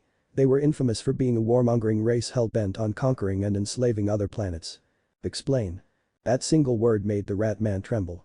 He understood that Naruto was slowly getting pissed and he also knew better than most people that as easygoing and amiable as Naruto seemed to be, it was a terrible thing when he got truly angry. A few minutes later, when the rat man was done explaining and anxiously waiting for the verdict, Naruto asked. So, the first job you accepted was from the Sions. They want me to capture someone for them to experiment on him. Tell me, Ruinak, when have I ever accepted any jobs from those bastards? Mr. Uzumaki, please don't get angry. The rat man said quickly, desperately trying to stop Naruto from getting angrier at him than he already was. I've checked the past of that bounty target. I spent a lot of resources on that, but I did find out that he's caused several world wars and genocides in his homeworld. Whatever the Sions will do to him, he fully deserves it. Feeling that Naruto was mollified by his explanation, Ruinak continued. As for the second job, I took it especially because it was connected to the first one. The king of Tamarin sold his youngest daughter to the Gordanians as a slave for the sake of peace. But the queen of Tamarin, his wife, secretly put out a bounty to rescue her daughter. My sources tell me that the Gordanians demanded the princesses of the royal family of Tamarin at the request of the Sions. So you mean to say I'll be hitting 2 birds with 1 stone? Ruinak nodded vigorously. Exactly. You can capture the target of the bounty offered by Sions, and after you hand him over to them, you can also raid their base and rescue the princess of Tamarin. Naruto hummed in thought. I'll need you to send me all the data you have on the bounty offered by the Sions. I will be the one to decide if the target is a scumbag or not. Absolutely. The rat man said eagerly. A few hours later, Naruto was sitting next to a campfire with his back resting against a tree as he read on a tablet the information that Ruinak had sent him regarding not only the Sions bounty, but also the current state of affairs in Tamarin, the Gordanians' attack, and the enslaved princess. This guy really is the best at what he's doing, but sometimes I feel like I want to strangle him to death, Naruto said in annoyance. Ruinak was an information broker, one of the best in the galaxy. Naruto was not the only bounty hunter in partnership with him. Even Lobo took bounties from him once in a while. Ruinak was not subordinated to anyone. He was a free agent, simply selling information to anyone who paid him. In spite of his despicable morals and degenerated persona, as a businessman, Ruinak was excellent. He was an extremely well-connected individual. There was not an inhabited planetary system or prison planet in the 3600 sectors of the known universe where he did not know a guy or two. He made it his job to learn all about the latest bounties posted by the major powers of the galaxy and contact the bounty hunters who might be interested in them. The bounty hunters were happy to get a juicy job, the clients were happy to have their problems solved, and Ruinak himself was happy to get a hefty commission from the bounty hunters and even from the clients themselves if they contacted him directly. The Radman was not the sole information broker operating on an intergalactic level, but he was among the best. He's not gonna get even one coin as commission from my reward after the shit he pulled. Iubi was curled up very close to the fire in his tiny form as a fox cub and yawned lazily every once in a while. You could have just ignored him and not taken the job. But you couldn't help playing the hero again, eh? Kyuubi jabbed at him. Naruto glared at the fox and said in retort. What hero? I'm getting paid for it. Not to mention, we've worked together for so many years. Keep telling yourself that. Seeing Naruto becoming silent at his words, Kyuubi asked. So? Where are we going now? Earth. What would the Sions want from Earth? Kyuubi raised his head from his front paws and asked, appearing as though he was very intrigued. Apparently, it's someone who has lived for nearly 50,000 years. He's the one who caused the two deadliest wars in Earth's history and numerous other atrocities. A human named Vandal Savage. I think the Sions will dissect him to the last atom to see what makes him tick, what gave him immortality when everyone else on Earth lives up to a century at most. Didn't think we'd get back to Earth so soon. Not that I have anything against it, mind you. Kyuubi said, and the 9 fluffy tails at his back started wagging. Naruto grinned when he looked at the tiny fox's unveiled excitement. Oh ho, you look excited. I wonder why. My bet is that you can't wait for that woman to give you some belly rubs again, he said snidely. Why you? Kyuubi sputtered at the unexpected verbal attack. What does that have to do with anything? Oh really now? Then tell me, what's the tail wagging for? Kyuubi bit on his own treacherous tails in embarrassment. At the memory of the blissful feeling from the Amazon princess's gentle caresses, his tails had involuntarily started wagging on their own, out of his control. Kyuubi did not understand it himself why he had liked it that much. He did not know that it was because of the gift that the Olympian goddess of the hunt and wilderness had blessed Wonder Woman with. If only the people from our homeworld could see this. The mighty Kyuubi no Kitsune, the strongest Bijuu in existence, wagging his tails like a dog and purring like a cat from a simple belly rub. You were so cute. So adorable. Wahahaha. But as he laughed out loud, Naruto suddenly jumped up to his feet and, immediately after, he leapt into the tree behind him. From there, he broke into a mad dash, shinobi jumping from one tree to another as quickly as he could. That's because a gigantic 9-tailed fox, the mighty Kyuubi in his original form as a tailed beast, had suddenly smashed the spot he had been sitting on before with his immense claws. Hundreds of feet tall and wide and 9 tails that were just as huge as his main body. Even the enormous trees of that virgin planet were dwarfed by his gigantic size. Now, he was a behemoth. Naruto. Don't let me get my hands on you. Kyuubi's demonic roar rang, and the shockwaves of his roar flattened to the ground the forest around him for miles. In his original form, the 9-tailed demon fox truly was like a natural disaster, a calamity. But in front of that terrible might, obnoxious laughter could be heard in the distance, just as loud as his roar. Naruto had purposely infused his chakra in his voice to make sure that the fox heard it. Chapter 6 Vandal Savage. How dare you burst in and ruin my wedding? A petite blonde woman said accusatorily. In front of her, behind the locked bars of a cell, a tall and athletic woman was chained up to the wall with a pair of very high-tech shackles that even someone of her strength could not break. She was none other than Wonder Woman. Aren't you even curious about what Savage is up to? He's dangerous. Why? Do you think he might throw a tank through my wall? The blonde woman crossed her arms and said sarcastically. Only a few hours ago, Wonder Woman had crashed the blonde woman's wedding by throwing a tank through the walls of the church where the ceremony was being held. It was the wedding of Vandal Savage and Princess Audrey, the daughter of King Gustav, the ruler of Kaznia. Grow up. He's obviously using you. He's amassing military and political power. For what? What do you think? He's got to be stopped. Wonder Woman shouted, finally reaching the end of her patience. You're a raving lunatic. Not to say you weren't fun to go clubbing with. This isn't a joke, Audrey. I think Savage is responsible for your father's sudden illness. Wonder Woman tried to reason with her, but the princess, now queen, shot back angrily. And I think you've just crossed a line. Don't walk away, Audrey. You're making a big mistake. I can do whatever I please. Surely, you've noticed by now. She shot back and strolled out of the prison without sparing her another glance. Wonder Woman frowned and started to struggle once more to break her shackles, but it was to no avail. Just then, a bizarre feeling washed over her, a sensation that made her become very alert. While she did not know what to make of it, she heard the sound of a man's footsteps approaching her cell. "You? What are you doing here?" Wonder Woman said, greatly surprised. The white Anbu fox mask, blonde hair, a fur-collared black cloak that covered his entire body, and a tiny fox cub curled up on his right shoulder, looking as though it was glued to it. The newcomer was none other than the alien mercenary that had rescued and extorted Superman of a huge sum of money. But almost 6 months had passed since then, and Wonder Woman had almost forgotten about the strange alien and his gluttonous stalking fox. She had certainly not expected to see him again, much less at that moment, in the prison inside the royal castle of Kaznia. "Why is it that whenever I meet one of you guys, you're locked up in a cell?" Naruto said with a laugh. When he had met Superman, the Kryptonian had been locked up by the Preserver in a cell. Now when he was meeting Wonder Woman again after half a year, she was locked up in a cell too by Vandal Savage. At first, Wonder Woman had intended to ask for help, but she was getting increasingly weirded out by the situation. "What are you doing on Earth? How are the guards right next to you not reacting to your presence? Did Vandal Savage somehow hire you?" she asked in a low voice. Naruto waved a hand to reassure her and said. "Don't worry. Vandal Savage is not my employer. He's my bounty. As for why these men can't see me, they're under an illusion. Something like a spell." It turned out that the strange sensation she was feeling and her instinctual alertness were due to the illusion that he had cast. "Is what you said to that bratty princess earlier true? Is Vandal as bad as you claim?" he asked. "Yes. He's the one who orchestrated World War II and caused the deaths of millions of people. She's not lying," Kyuubi whispered.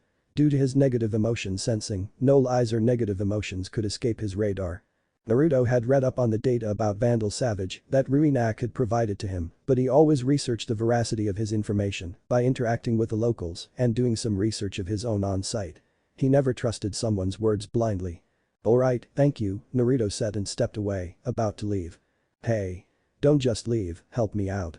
When Naruto stopped in his tracks but did not immediately say anything, Wonder Woman added quickly, thinking that he was going to try to extort her of money too, as he had done with Superman half a year ago. "If you want gold, I'll give you as much gold as you want." She was the princess of the Amazons. She may not be as rich as a billionaire like Batman, but the Amazons had enough treasures and ancient artifacts for her to live in luxury like not many other women on Earth could afford. She just chose not to because of her upbringing as a warrior. "Sorry, princess, no can do. I have a feeling that if I let you out of the cell, you'll try to get in my way and stop me from doing my thing." Seeing the furious glare she threw at him, Naruto involuntarily chuckled. "Relax. One of your hero friends, I think Batman was his name, is hiding just a few feet away. I think he's been waiting for a chance to break you out of your cell, but he fell under my genjutsu like the rest of the guards.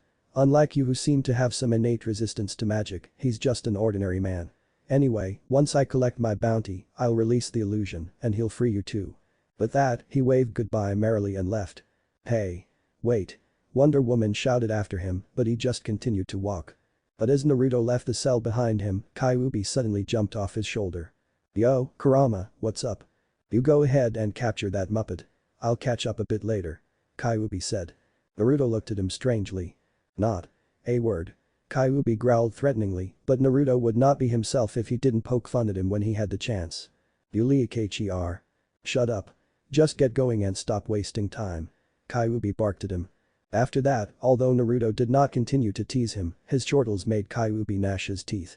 Though he could not fully understand it himself, Kyuubi had an inexplicable feeling of attachment to the woman. It was ridiculous to him as well to believe that it was all because of just a belly rub. In truth, Kyuubi's feeling of attachment to Wonder Woman was not a strong bond or anything like being willing to put himself in danger for her sake. It was just goodwill. But that slight goodwill he felt for her was significant enough for him to not be comfortable with ignoring her plight as he would normally do with other humans. In the first place, it would not cost him anything to just release Wonder Woman from her shackles once Naruto accomplished his mission. Although his masking technique made his eyes look blue, in reality, currently, his eyes were red and his pupils looked like a cross between a slit and a horizontal bar. At that moment, every single life signature in the castle was as clear in his perception as though he could see them with his own eyes. Due to his sage mode, it was a piece of cake for Naruto to find Vandal Savage's location because his life signature was clearly different from other humans. It was quite similar to that of the Amazon princess locked in the cell. Not quite as strong, but still similar. Is that woman immortal like Vandal Savage too? Immortal like me? Naruto asked himself intrigued. When he had come to Earth the first time around he had not used his sage mode as he had had no reason to. Unless it was for the sake of a mission, he would generally prefer to not use his sage mode on the planets inhabited by sentient creatures due to the high degree of pollution of nature and the harmful effects that drawing such infected energy would have on him when taken in large doses. Soon enough, he reached the control room. In a puff of smoke, his body transformed into that of a housefly. Henge was one of the first and easiest techniques that shinobi used to learn back in his homeworld. Even 10-year-old kids could perform it. But despite its simplicity, it was invaluable for any spy, sabotage, or assassination missions that had to be completed covertly. Vandal, what do you think you are doing? The new queen of Khaznia asked in disbelief. Just a few moments before that, Colonel Vox, Vandal Savage's right-hand man, had confirmed the destruction of the Justice League spacecraft. Destroying the Justice League. Building a railgun. Assuming total dominion over the nations of the Earth. Vandal Savage said from his throne-like seat. Then, he chuckled. Sweet foolish child. Wonder Woman was right all along. Ridiculous. You'd have to be over 100 years old. Queen Audrey said in denial. I'm far older than that, Vandal Savage boasted. It was over 25,000 years ago when I got this power. While my fellows cowered with fear, I dared to approach the strangely glowing rock that fell from the sky. It was warm and the night was very cold. I slept curled up next to it, not realizing what its radiation would do to me. But over the millennia that followed, as I watched those around me grow old and die while I remained unchanged, I discovered the truth. I came to accept my destiny. I lived to rule. Illusions of grandeur aside, I ruled Khaznia. Queen Audrey shot back. That's why I married you, Vandal Savage said smugly. It's also why I poisoned your father. You poisoned my father? She yelled and slapped him with all of her strength, leaving a trail of bloodied scratches on his face. But after Vandal Savage grabbed her arms and immobilized her, she grew shocked when she saw the clawed skin of his cheek heal up in a second. Guards, confine this brat to her quarters. At his words, 2 soldiers grabbed the young queen roughly and started to drag her outside. But everyone in the room froze when a masked man appeared behind Savage Vandal out of nowhere. The self-entitled king of Khaznia suddenly found his feet leaving the ground when a steel-like hand clenched around his neck and lifted him in the air. The perfect Russian came out of the masked man's mouth. My mission was to capture you and hand you over in perfect condition, but trash like you doesn't deserve to live even as a lab rat. At that moment, the soldiers in the control room and Colonel Vox woke up from their stupor and immediately started to yell as they pointed their weapons at him. Release him immediately. Vandal Savage also struggled to say despite his throat being choked. Whatever you were paid, I'll give you double. No, triple. But just as his words ended, Naruto's other hand clenched into a fist and punched a hole into his back, through his chest, obliterating his heart. A large amount of blood splattered over Queen Audrey and the 2 guards that had been the closest to him. The woman screamed in terror and she lost strength in her legs. The guards themselves were petrified and could not keep a hold of her as she collapsed on the floor. Kill him. Colonel Vox hollered, and then he opened his mouth wide and initiated his sonic scream. But even before the sound waves could reach their target, a blade of pressurized air separated his head from the rest of his body. The other soldiers in the room became still like statues. They did not dare to even move a muscle. In the deathly silence that was instilled, a sudden coughing noise came from Vandal Savage's previously lifeless body.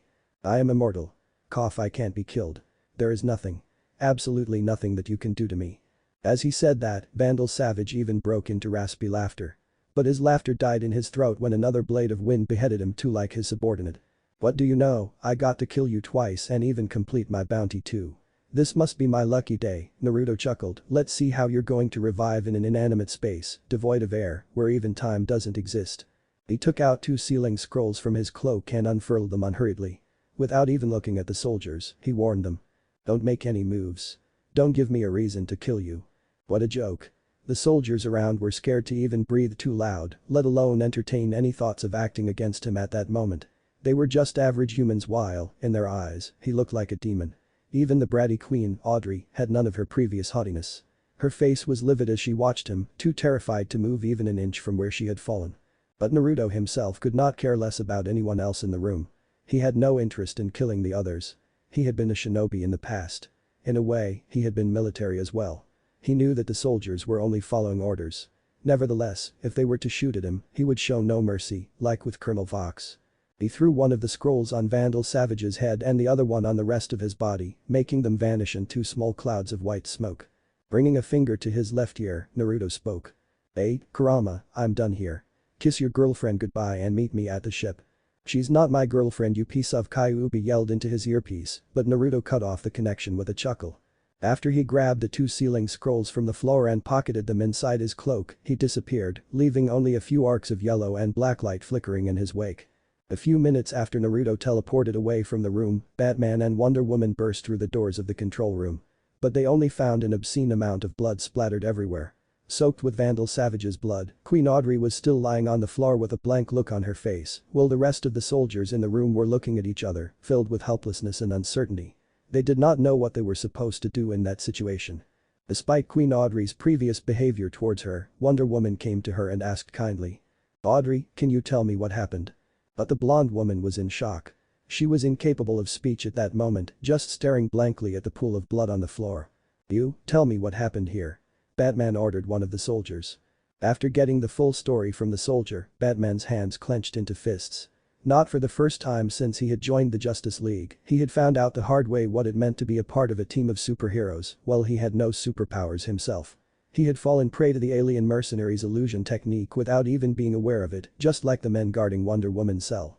Batman was confident about fighting against anyone if he was allowed enough time to prepare and make plans. But without preparation time, in front of an unexpected situation, he was too vulnerable. He was only human. Even more alarming for Batman than falling into Naruto's illusion was that Martian Manhunter at the Watchtower had not detected an alien ship approaching the Earth. That was a massive breach in their defense. What if this time around, the alien mercenaries' mission had been to capture the President of the United States instead of the ruler of Kaznia? What would have happened? The Justice League had been created primarily with the purpose of protecting the Earth from the aliens that would try to invade. If aliens could come to Earth and wreak havoc as they pleased, then what did the Justice League even exist for anymore? They had to take action and they had to do it fast. "Wonder Woman, let's go. We have to meet with the rest of the Justice League immediately." "But Audrey I can't just leave her like that. She is in no condition to." Batman glared at her and although he did not shout, the words he spoke were very sharp. "What's more important? Consoling a spoiled little girl or making sure the Earth is safe? I thought you knew better than that." Wonder Woman looked at him startled. The rough way in which Batman spoke to her now was unlike him. She thought that the two of them had become a little closer after sharing a dance yesterday at the engagement party of then Princess Audrey and Vandal Savage. But Wonder Woman had no way of knowing just how rattled Batman was because of his vulnerability as a human and that he was not exactly calm at that moment. She thought that Batman was acting like an asshole to her on purpose to distance himself from her. Because he had done that a few times over the past year since she joined the Justice League. He had even made it clear once that he did not want anyone else in his life, especially not a teammate. In the end, Wonder Woman did not comment anything about her hurt feelings. She chose to stay silent and followed Batman to their javelin to meet with the rest of the Justice League at the Watchtower. However, in her heart, she gave up on any thoughts she might have had about a possible relationship with Batman. He was a good man with qualities worthy of admiration, such as his courage, tenacity and resourcefulness, but, in the end, Wonder Woman was a valiant warrior and a princess blessed by the gods themselves. She was not a weak and needy woman who would blindly and endlessly chase someone who did not want her. She was Diana, Princess of the Amazons. She had her pride and dignity too. Chapter 7 Starfire. "Why have you gathered us all here today, Batman?" Green Lantern asked. It was only a few minutes after Flash, Green Lantern and Martian Manhunter sabotaged the International Space Station. To prevent anyone from getting their hands on that powerful railgun, they blew up the whole satellite. Everyone else on board, the astronauts and Kaznia's agents too, was taken out and brought to the Watchtower thanks to Green Lantern's power ring. But it was only temporary. They had to take them back to Earth. All the members of the Justice League were gathered in the conference room. Except for Wonder Woman, the rest were looking at Batman, waiting for an explanation. "Do you remember that alien mercenary that rescued Superman half a year ago? He's back. He came back to Earth and our Watchtower's radar couldn't detect it all." "So that was the big emergency?" Hawkgirl scoffed. "Last time we met him, he wasn't a psychopath. He saved Superman's life. Appearances can be deceiving. He's dangerous. He put me under an illusion and I didn't even know it until he lifted the spell himself. While Wonder Woman was imprisoned and I was under that illusion, he broke into Vandal Savage's control room and cut off his head." A momentary silence descended. In their memories, the alien mercenary and his talking fox did not strike them as the cold-blooded killer type. If anything, he seemed like a decent person at heart because he had gone out of his way to save Superman and Supergirl. It was Green Lantern that broke the silence. "As far as I'm concerned, good riddance." Seeing the way everyone was looking at him, he said. "That madman poisoned the king of the country, destroyed 3 US Navy ships, killing almost everyone on board, and then tried to start World War III. I'll say it again, good riddance. Not to mention what he did in World War II too." When presented with the hard facts, nobody could retort against his words. Vandal Savage was one of the worst scourges of the earth. That man narrowed his eyes as he spoke. "This guy is a mercenary. He'll do whatever he's paid for. What if his target was the US president instead of Vandal Savage? What could we have done to stop him when we can't even detect him?" At his words, everyone finally realized the gravity of the situation, what Batman was worried about. "We've banded together and created the Justice League after Imperium nearly took over our planet almost 1 year ago. Our purpose, as the Justice League, was primarily to defend against alien threats. If we can't do that, what is the Justice League needed for anymore? We don't need to work together just to keep in check the criminals with superpowers. We've been doing that just fine, solo, long before the Justice League was formed." Superman nodded and said in support of his words. "That man is right. We're not the only ones who took the responsibility of protecting the innocent. Almost every large city has its own local hero or group of heroes that protect it, just like us. As the Justice League, we must not forget about our purpose." As they started to discuss how to improve Earth's defenses against external threats, an alarm started to blare from the Watchtower's control room. Flash was the first to arrive and see the reason. An enormous alien ship could be seen heading towards Earth at a very high speed. "Even after all these years, I can't see what you like so much about ramen. The taste is nothing special and there is so little meat.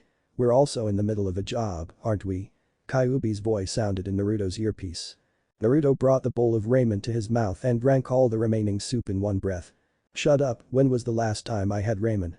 Half a year ago. 6 months. Suddenly, a very loud growling sound almost made Naruto go deaf in one ear. "Boy, Kurama, the hell was that? What are you doing?"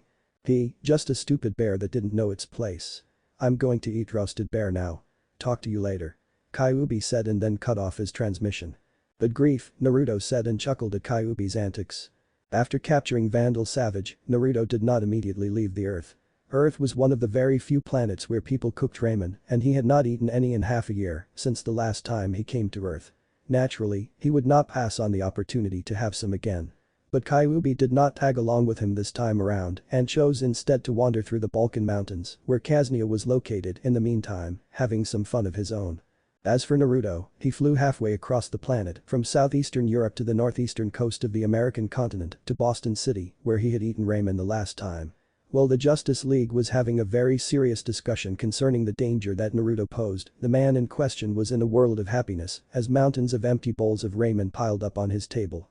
Since it was early morning on the eastern coast of America at that moment, there were other customers besides him in the restaurant too. His outrageous eating immediately became the focus of their attention. Wearing a mask while eating did not do him any favors either. Some crazy alien crashed on Earth again. "Hey, Russell, turn up the volume," one of the customers asked the clerk behind the counter.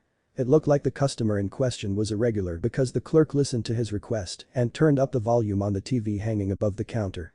Naruto threw a passing glance at the screen, but he immediately focused his full attention on it when he saw the contents of the news report. An alien object crashed in the center of Jump City just 10 minutes ago. The sole survivor of the crash appears to be a young woman in her late teens, but it became clear that she was not human when she spoke in an alien language and started smashing the walls of the surrounding buildings with her hands. Charles Rock is at the scene with more information. As the news anchor spoke, a live footage started playing. But when Naruto saw who that alien was, he said slowly. "No fucking way." He tapped quickly on his wristwatch and a hologram appeared from it. It was the 3D image of a young woman in her late teens with golden-colored skin, long, wavy red hair, and bright green eyes. "Boyd, what are the chances?" The girl in the hologram coming from his wristwatch was the very same person as the berserk alien on the news report. It was none other than Coriander, the princess of Tamarin whom Naruto was supposed to rescue from the Sions. An Almaration warship was flying at the fastest speed it was capable of in Earth's atmosphere. The moment Naruto realized that the alien that had crashed into Jump City was his bounty, he ditched his ramen in a heartbeat and teleported back to his ship. To cover the distance between Boston and Jump City, Earth's commercial aeroplanes would need to fly for a few good hours. One city was on the east coast while the other one was on the west coast of the USA. In contrast, it took him only a few minutes. However, despite his speedy arrival, by the time he got there, the central district was already trashed, as if it had gone through a war. Destroyed buildings, burning cars, cracked streets, and civilians running away in panic. In the middle of all that destruction, the Temerian princess was shooting energy bolts from her cuffed hands while screaming in an alien language. Opposite of her, 3 peculiar teenagers were running and dodging, as though their very lives were on the line, and that was the actual case. In her desperation and rage, Coriander was shooting energy blasts everywhere around her. That was super close. A green-skinned boy wearing a helmet said while panting. "Liz gonna wreck the whole city." Another one of them said. It was a very buff young man dressed in casual clothes and a hoodie covering his head. Going by the red glow in his left eye, it seemed like he was not entirely human. "I won't let her. I won't lose this fight," the third one said. It was a black-haired boy dressed in a green and red costume. A thin black mask covered his eyes. The 3 of them were none other than Robin, Beast Boy and Cyborg. At Robin's words, they jumped away from the bus behind which they had taken cover and rushed at the alien girl who had fallen to her knees in exhaustion. But their sight suddenly turned to Shen black and they stopped in their tracks. "Maybe fighting isn't the answer," a girl said as she walked out of a side alley. Her entire body was covered by a hooded purple cloak. Further talk among the 14 stopped, however, when someone dropped from the sky almost like a meteorite and the entire street was shaken by the powerful tremor. "Who are you?" Robin shouted and grabbed a birdwang from his utility belt. It looked like the newcomer did not hear him because he started walking towards the kneeling girl without sparing the other 4 a glance. "Don't come any closer." Coriander shouted hysterically and pointed her cuffed arms at him as energy bolts formed in her hands. Unlike the teens from before, Naruto had no issues with understanding her words thanks to his high-tech translating device. "I'm not gonna hurt you. Your parents hired me to rescue you." Naruto had expected at the mention of her parents for the girl to calm down, but instead, her face became twisted in anger and she screamed as she shot 2 very powerful bolts of energy from her hands. Though startled, he was not caught off guard. He had been cautious from the beginning because he knew very well just how dangerous a cornered beast could be. With a stomp of his foot, the street in front of his feet rose to make a wall in front of him, just in time to block the green energy bolts. The wall was blasted to smithereens, but the girl had poured the last of her strength in that attack. Then, she collapsed back on the ground powerlessly. She no longer posed any threat. "It's alright, little girl. Just go to sleep," Naruto said and he formed a ram seal with his hands. Though Coriander was able to detect the unknown energy that invaded her body, she was too exhausted to resist it. Her eyes closed against her will and she fell on her side, succumbing to a Genjutsu-induced deep sleep. It was the same technique that Kabuto had cast over the stadium where Naruto's first Chunin exams had taken place when he was a young genin. That is to say that it was an area of effect technique. The alien princess was not the only one to be forced into a deep sleep, but 2 of the 3 boys on the sidelines also fell on the ground asleep with Beast Boy even snoring out loud. The only ones who could hold their composure and resist the Genjutsu were the cloaked girl, Raven, and Cyborg, due to him being half-robot. Over the past century, Naruto had never stopped training his taijutsu, ninjutsu and genjutsu, the 3 main arts of a shinobi. He had achieved an impressive feat in his ninjutsu due to his shadow clones. He had mastered all 5 nature transformations and even the yin and yang releases. His taijutsu had become flawless as well. Due to knowing that if he found a way back home he would have to fight against the rabbit goddess, Naruto had never slacked in his training. But genjutsu had never been his strong point. He had no talent in that area and hard work could only take one so far. Although he became proficient enough with it to fool the senses of regular people, those with decent magic resistance and any half-decent magic user could resist his genjutsu without problems. In that regard, the aforementioned girl, Raven, was more than half-decent when it came to magic. Black light appeared around Raven's hands and her eyes glowed beneath her hood. Cyborg's hand transformed into a cannon too as he shouted. "What did you do to them?" But Naruto did not have time to reply because a beam of red light blew up the place in front of his feet. It was a warning shot coming from none other than Superman. And he was not alone. Alongside him were also Flash, Batman and Hawkgirl. As for the ship that the Watchtower had detected, it was the Gordanian ship from which Coriander had broken out. Green Lantern, Martian Manhunter and Wonder Woman were investigating it at that moment. Now, he was surrounded from all sides by the 4 members of the Justice League and 2 of the local heroes of Jump City. "Do not move," Superman demanded. Naruto frowned behind his mask. "Why did you come back to Earth? And why did you kill Vandal Savage?" "Gee, Superman, why would a mercenary capture someone? Maybe because someone paid me to." Superman frowned at his sarcasm. "Why are y'all even mad? I got rid of a mass murderer for you, for free. For all I know, you should be grateful."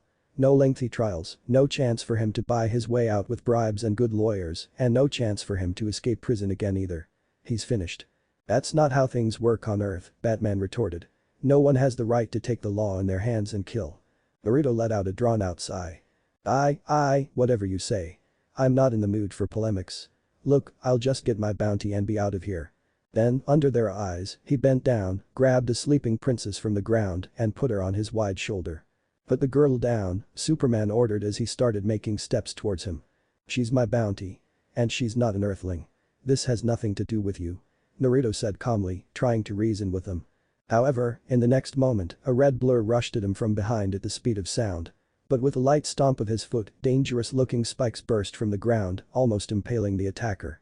The speedster was forced to jump high up in the air at the very last moment and abandon his attacking attempt. The clone appeared next to Naruto and grabbed the princess from his shoulder. Then, he turned towards the heroes surrounding him and warned. I'm saying it one last time.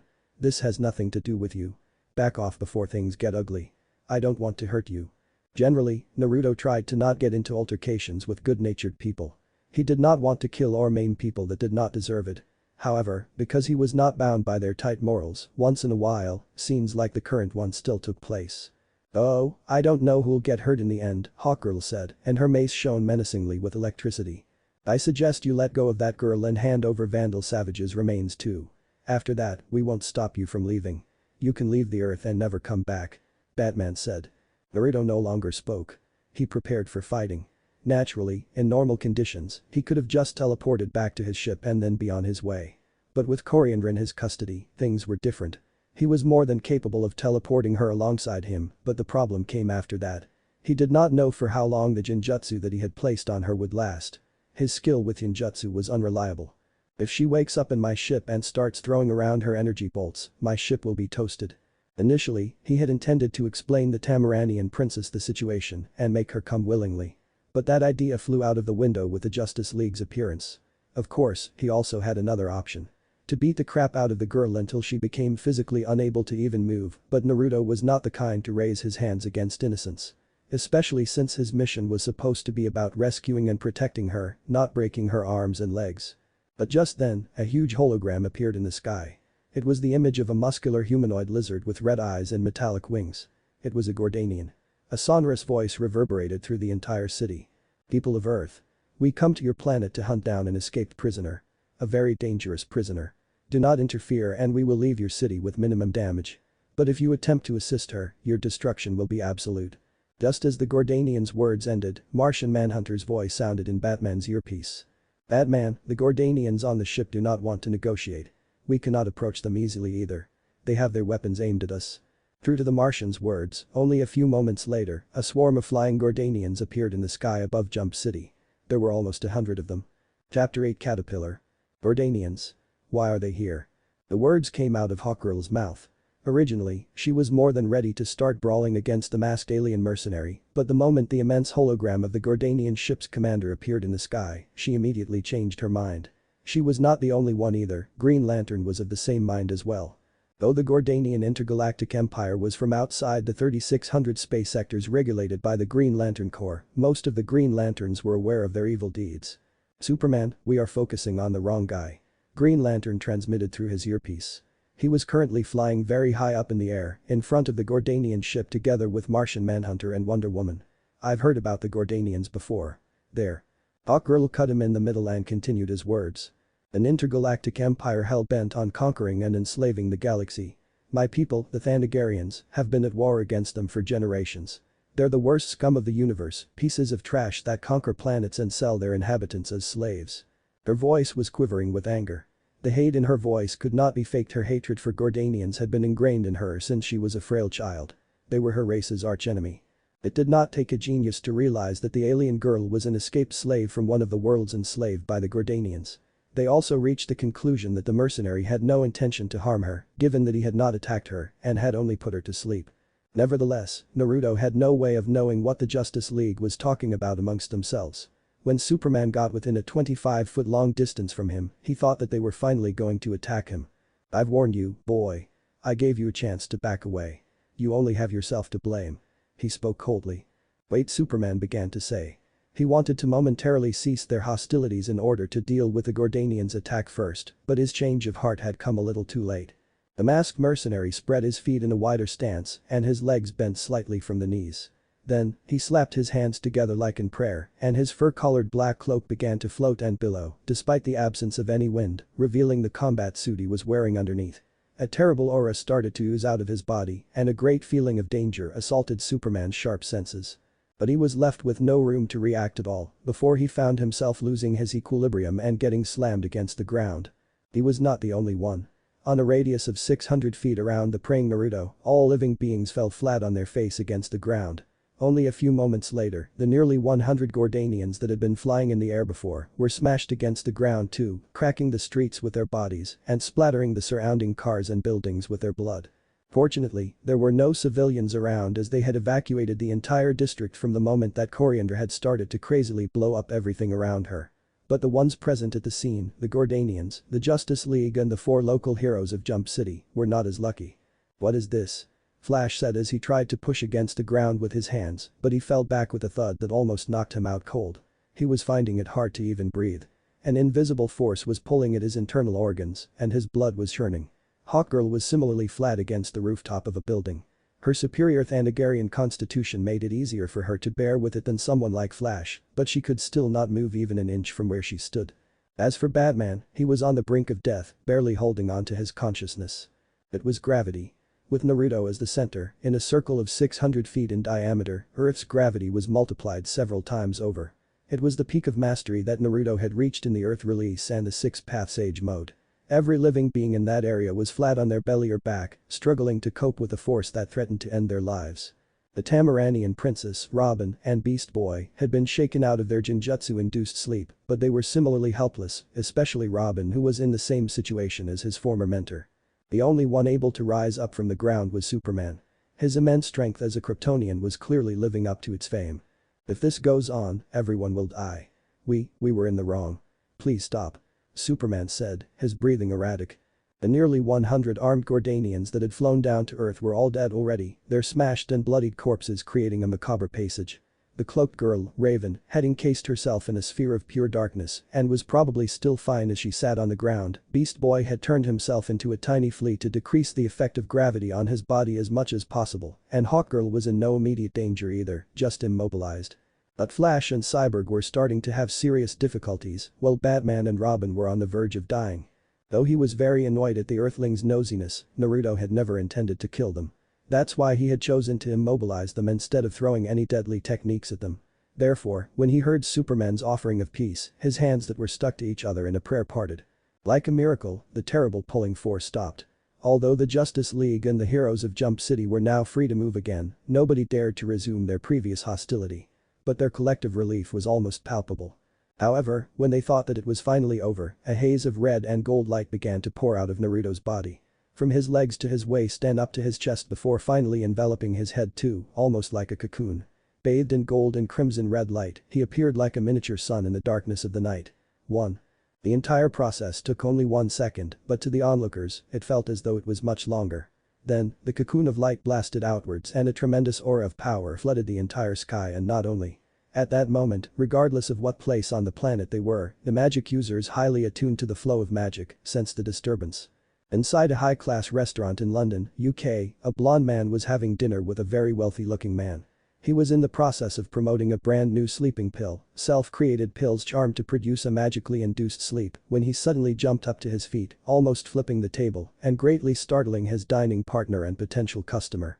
In the lone tower outside of Salem, Massachusetts, a grizzled-haired man was having breakfast with his wife when he suddenly shivered and spilt the cup of coffee he had been drinking. In Napoli, Italy, a beautiful illusionist botched a magic trick that she was performing on the stage when she momentarily lost her focus, and instead of taking a rabbit out of her magic hat, she took out a snake, making the entire audience cry out in panic. On the island of Paradise, the queen of the Amazons, Hippolyta, was startled awake from her meditation, and her devotion time to the gods was interrupted. "Great Athena, protect her," she prayed, her heart filled with worry at the thought of her daughter. Enveloped in a mix of crimson red and golden chakra, his feet left the surface of the street as he started to slowly float. Behind his back, 10 pitch black orbs came into existence, and with their apparition, a heavy pressure descended. It was not a physical force or something that could be seen or explained with science. It was the coercion that a superior existence could exert on the beings on a lower evolutionary scale. While the metahumans present at the scene were not too drastically affected, the regular humans several tens of miles around were overwhelmed by a feeling of fear. Even before the rabbit goddess had thrown him into a dimensional portal, Naruto had been able to enter the six-path sage mode and combine it with his tailed beast mode. However, after almost a century, his mastery over it grew to the point where it could rival that of his ancestor, the sage of the six paths himself. With a red and yellow flash, his body disappeared. An instant later, he was 3 miles high up in the air, above Jump City, right in front of a galleon-class Gordanian ship. It was not the small type of ship that the Gordanian slavers used normally. It was much larger, almost half a mile long, with a crew numbering in the hundreds. It showed how much importance the Princess of Tamarin held for the Sions, since the Gordanians were nothing more, nothing less than the Sion monarchy's attack dogs. In front of such an enormous spaceship, Naruto looked like an ant. But the moment he appeared floating in the sky, the warship's tens of guns and cannons were trained on him. Even the largest particle cannon at the bow of the spaceship, a cannon capable of even blowing up smaller moons, started to glow and flicker, a sign of it being charged to fire. A hail of laser beams was shot at him, but he seemed as calm and collected as ever. With a wave of his hand, one of the truth-seeking balls behind his back flew in front of him and took the form of an enormous black shield. The laser beams did not even make a sound of impact. At the contact with the black shield, they simply vanished. The Gordanians aboard the spaceship did not even have time to express their surprise because right after the first wave of fire, Naruto flew closer to the black shield and slapped it lightly with his palm. But that light slap caused a shockwave so powerful that the sky was completely cleared of clouds in a radius of tens of miles around. Similarly, Martian Manhunter and Wonder Woman, who had been watching the unfolding events with a blank look on their faces, were also blasted to thousands of feet away from the Gordanian ship's proximity. In fact, Naruto did not need to slap the shield that harder to hit it at all. He could control it with a simple thought, with his mind. But he had done so in order to blow away the 3 members of the Justice League because he did not want for them to get killed too in the crossfire. Green Lantern managed to stabilize himself in the air the first, and he also caught his 2 teammates with his power rings constructs of green light. The 3 of them turned their heads and looked back at the Gordanian ship just in time to see the large black shield smashing against it. They had been expecting a very powerful explosion or at least another shockwave similar to the one from a few moments before. But there was none of that. The moment the black shield clashed against the Gordanian ship, it turned into a black sphere that encased a half-a-mile-long galleon-class starship within. Then, without even making a sound, the enormous sphere that had encapsulated the Gordanian ship imploded. The warship capable of even taking over a planet was turned into nothingness, just like that. After that, the now tiny orb flew back next to the other 9 truth-seeking orbs floating at his back. Jesus Christ. Great Hera. In front of a scene like that, Green Lantern and Wonder Woman could not help crying out the name of the gods they believed in. Martian Manhunter himself was mute, speechless. Down below, on the ground, the rest of the Justice League and the 4 local heroes of Jump City were no less shocked either. Although it was night, Naruto's 6 paths Biju mode glowing like a miniature sun and the ship being almost half a mile long made them see what had happened perfectly, even despite the distance. Even for Batman and Superman, 2 veterans when it came to fighting all kinds of aliens, it was the first time they had seen something as shocking as that. Until then, Batman had always thought that with enough preparation time, planning, and money, he could go against anyone. Naturally, that led to a great level of self-confidence and even a certain amount of pride being born in his heart. He, a mere human with no superpowers, had managed to stand on equal grounds even against incredibly powerful beings such as Superman, Wonder Woman and Martian Manhunter. However, when he saw the enormous Gordanian ship being erased from existence without even leaving a scrap of metal behind, he was shaken. What could I possibly do alone against a being like that? No, what could the Justice League do against someone like him? At the same time, Batman's mind also went to the business card that Naruto had given him half a year before. Back then, he had found it weird that someone who was wearing a fox-themed mask and had a 9-tailed fox companion would have such a strange alias, Caterpillar. But now he understood.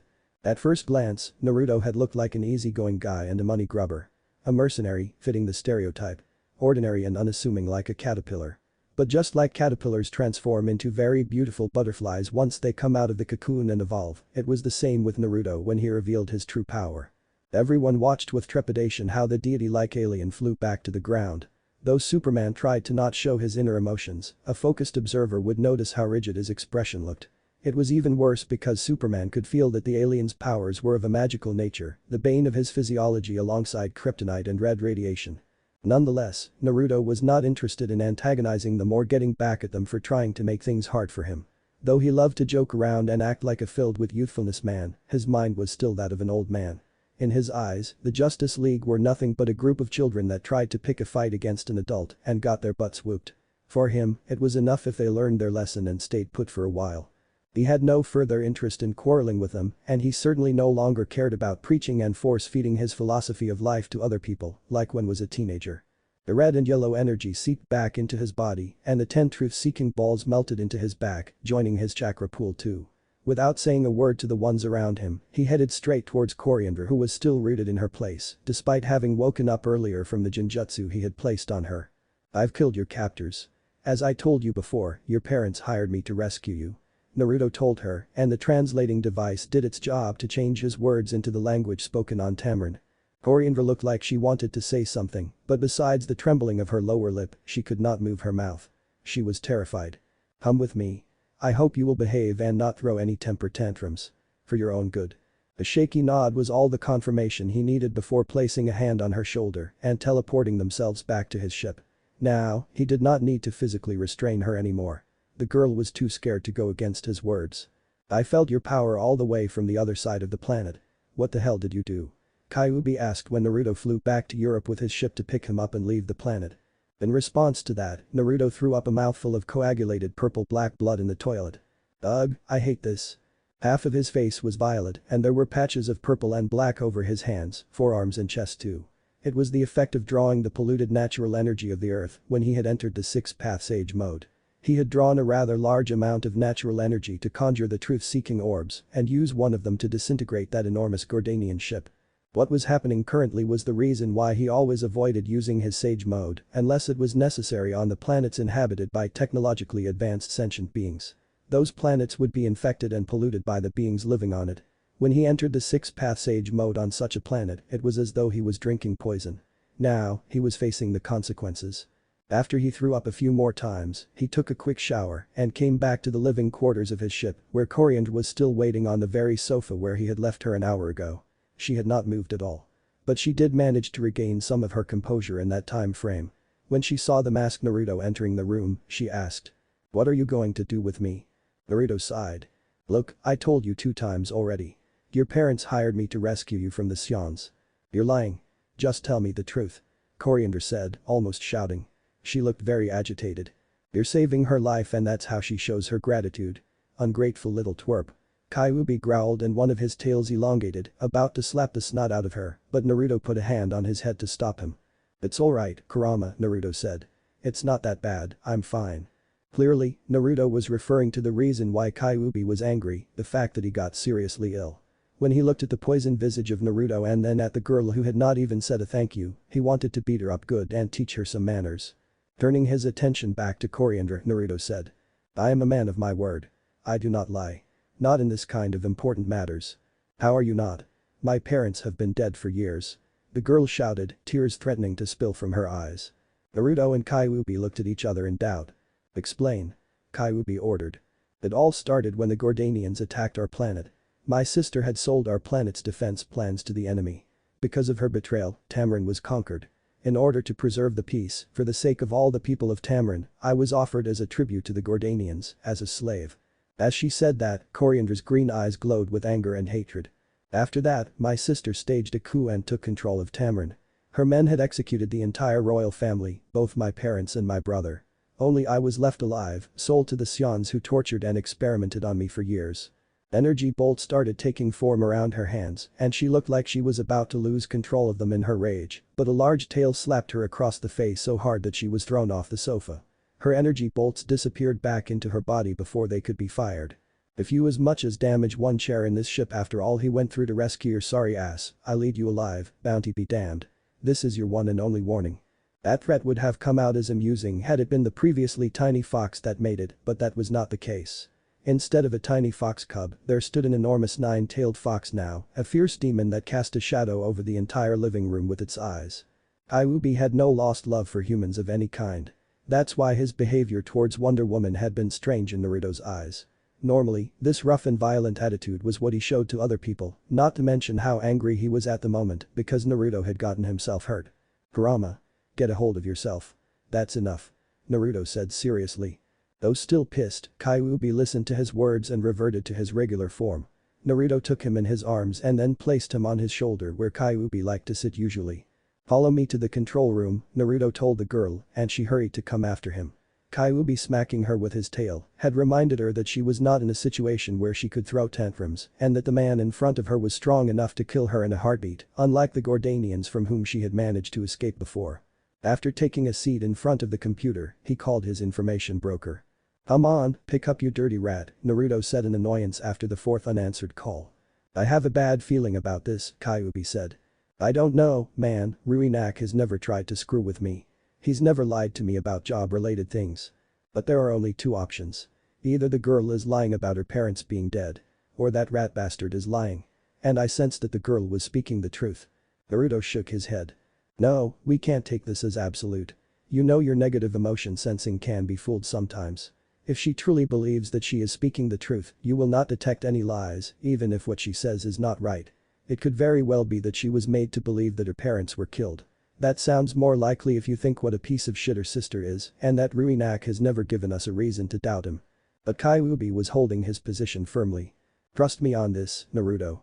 There's something fishy going on." Naruto looked at him in doubt but did not argue. Kyuubi did not say things like that often, but when he did, his instincts often proved to be spot on.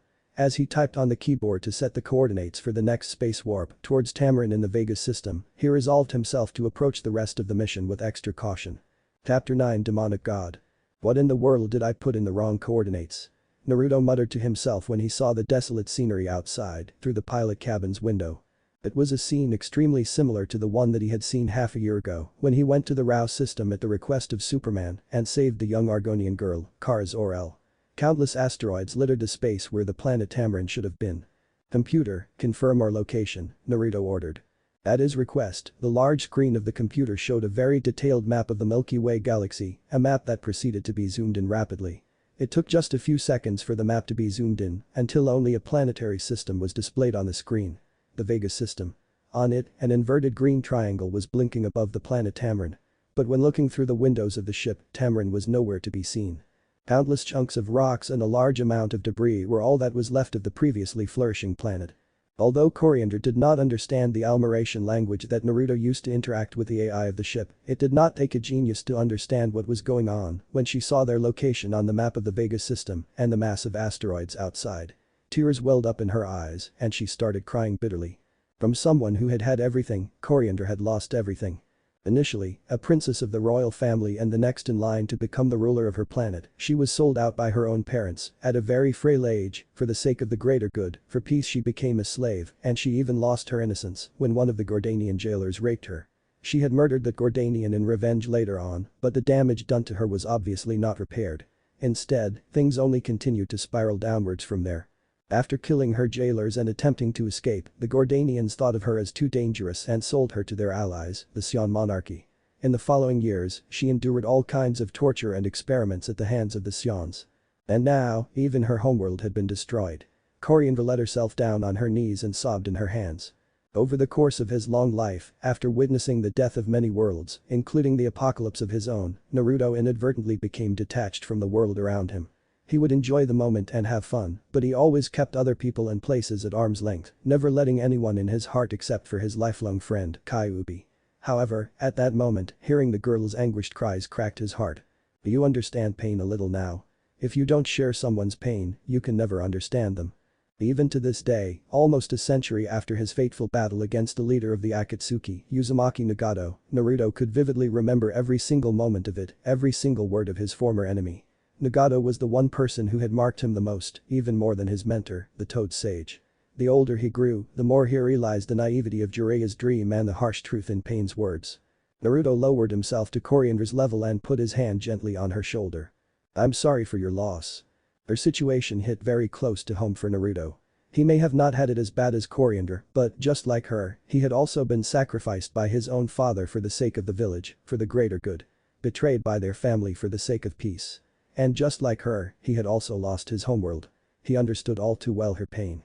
And that was why his passive attitude cracked when faced with her cries. It was just a small show of compassion on Naruto's side, but for the crying Coriander, it was the drop that spilt the glass. She lunged at him and her arms wrapped around his back tightly as she started to cry out loud in his chest. "I have nothing left, nothing," Coriander said through her tears. What could he say to comfort the young woman desperately crying in his arms? That things have to get worse before they can get better.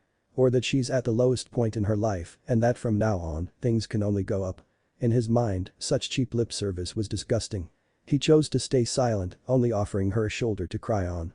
Naruto let out a drawn-out sigh of despondency. In this dog-eat-dog world, being weak is almost like a sin. But even if you're powerful, you can only guarantee your own survival. For all my power, I could never protect everything. On the grand scale of the universe, one man is nothing. In front of a reality-bender god, even I would be in danger against the all-powerful force of the void. In front of the universe's power, I am but a speck of dust. There were some groups and organizations like the Green Lantern Corps that tried to uphold peace and justice in the universe, but they were only minimally successful, and their death toll was very high.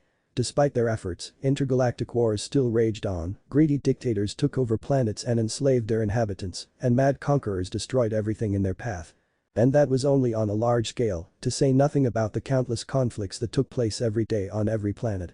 Armed conflicts, killings, kidnappings, physical and sexual abuse, torturing, human trafficking, etc. I've fought against evil for decades, even after coming into this new world. But no matter what I did, it always came back. No matter how much I stepped on it, the darkness crawled back, like a cockroach. Yin and yang, evil and good, darkness and light. Supposedly, for life to exist, there has to be a balance between these two opposing sides. But where is the light when I can see only darkness? Who is the light and what does it do to stop the ever-growing darkness? Where are all the benevolent gods that so many people worship and pray to? Naruto had no wild thoughts about him bearing the role of the light. He was but a tired old man, a lone man. He had been the so-called child of the prophecy, but he had still failed at protecting his own homeworld. If he could not protect his loved ones and his home, he had no illusions about being able to protect the universe at large. His power may have grown by a lot, but just like his powers, the strength of the enemy had increased just as much if not more. Fighting against the darkness is like fighting a many-headed monster, which, each time a neck is severed, sprouts a head even fiercer and cleverer than before. Darkness is ever-evolving, ever-spreading and indestructible. That was the conclusion that he had reached after more than 100 years of life. That the laws of the universe made it so there would always be darkness. Darkness would never be destroyed for as long as sentient living beings existed. And this thought filled him with helplessness. Over the years, it made him lose much of the drive that he used to have in his early teen years when he wanted to protect every innocent being, regardless of whether they were friends or strangers. The despair of knowing that no matter what he did, darkness would never be extinguished, it slowly made him detached from the world around him.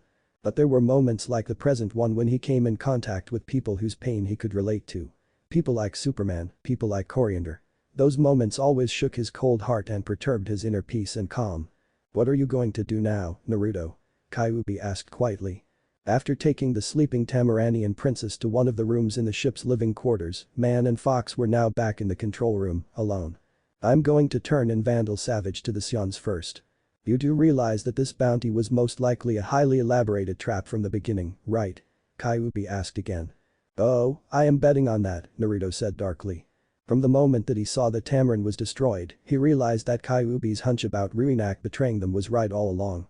As one of the top information brokers in the Milky Way galaxy, there was no way that Ruinak did not know that Corian's parents were dead or that Tamarin had been destroyed.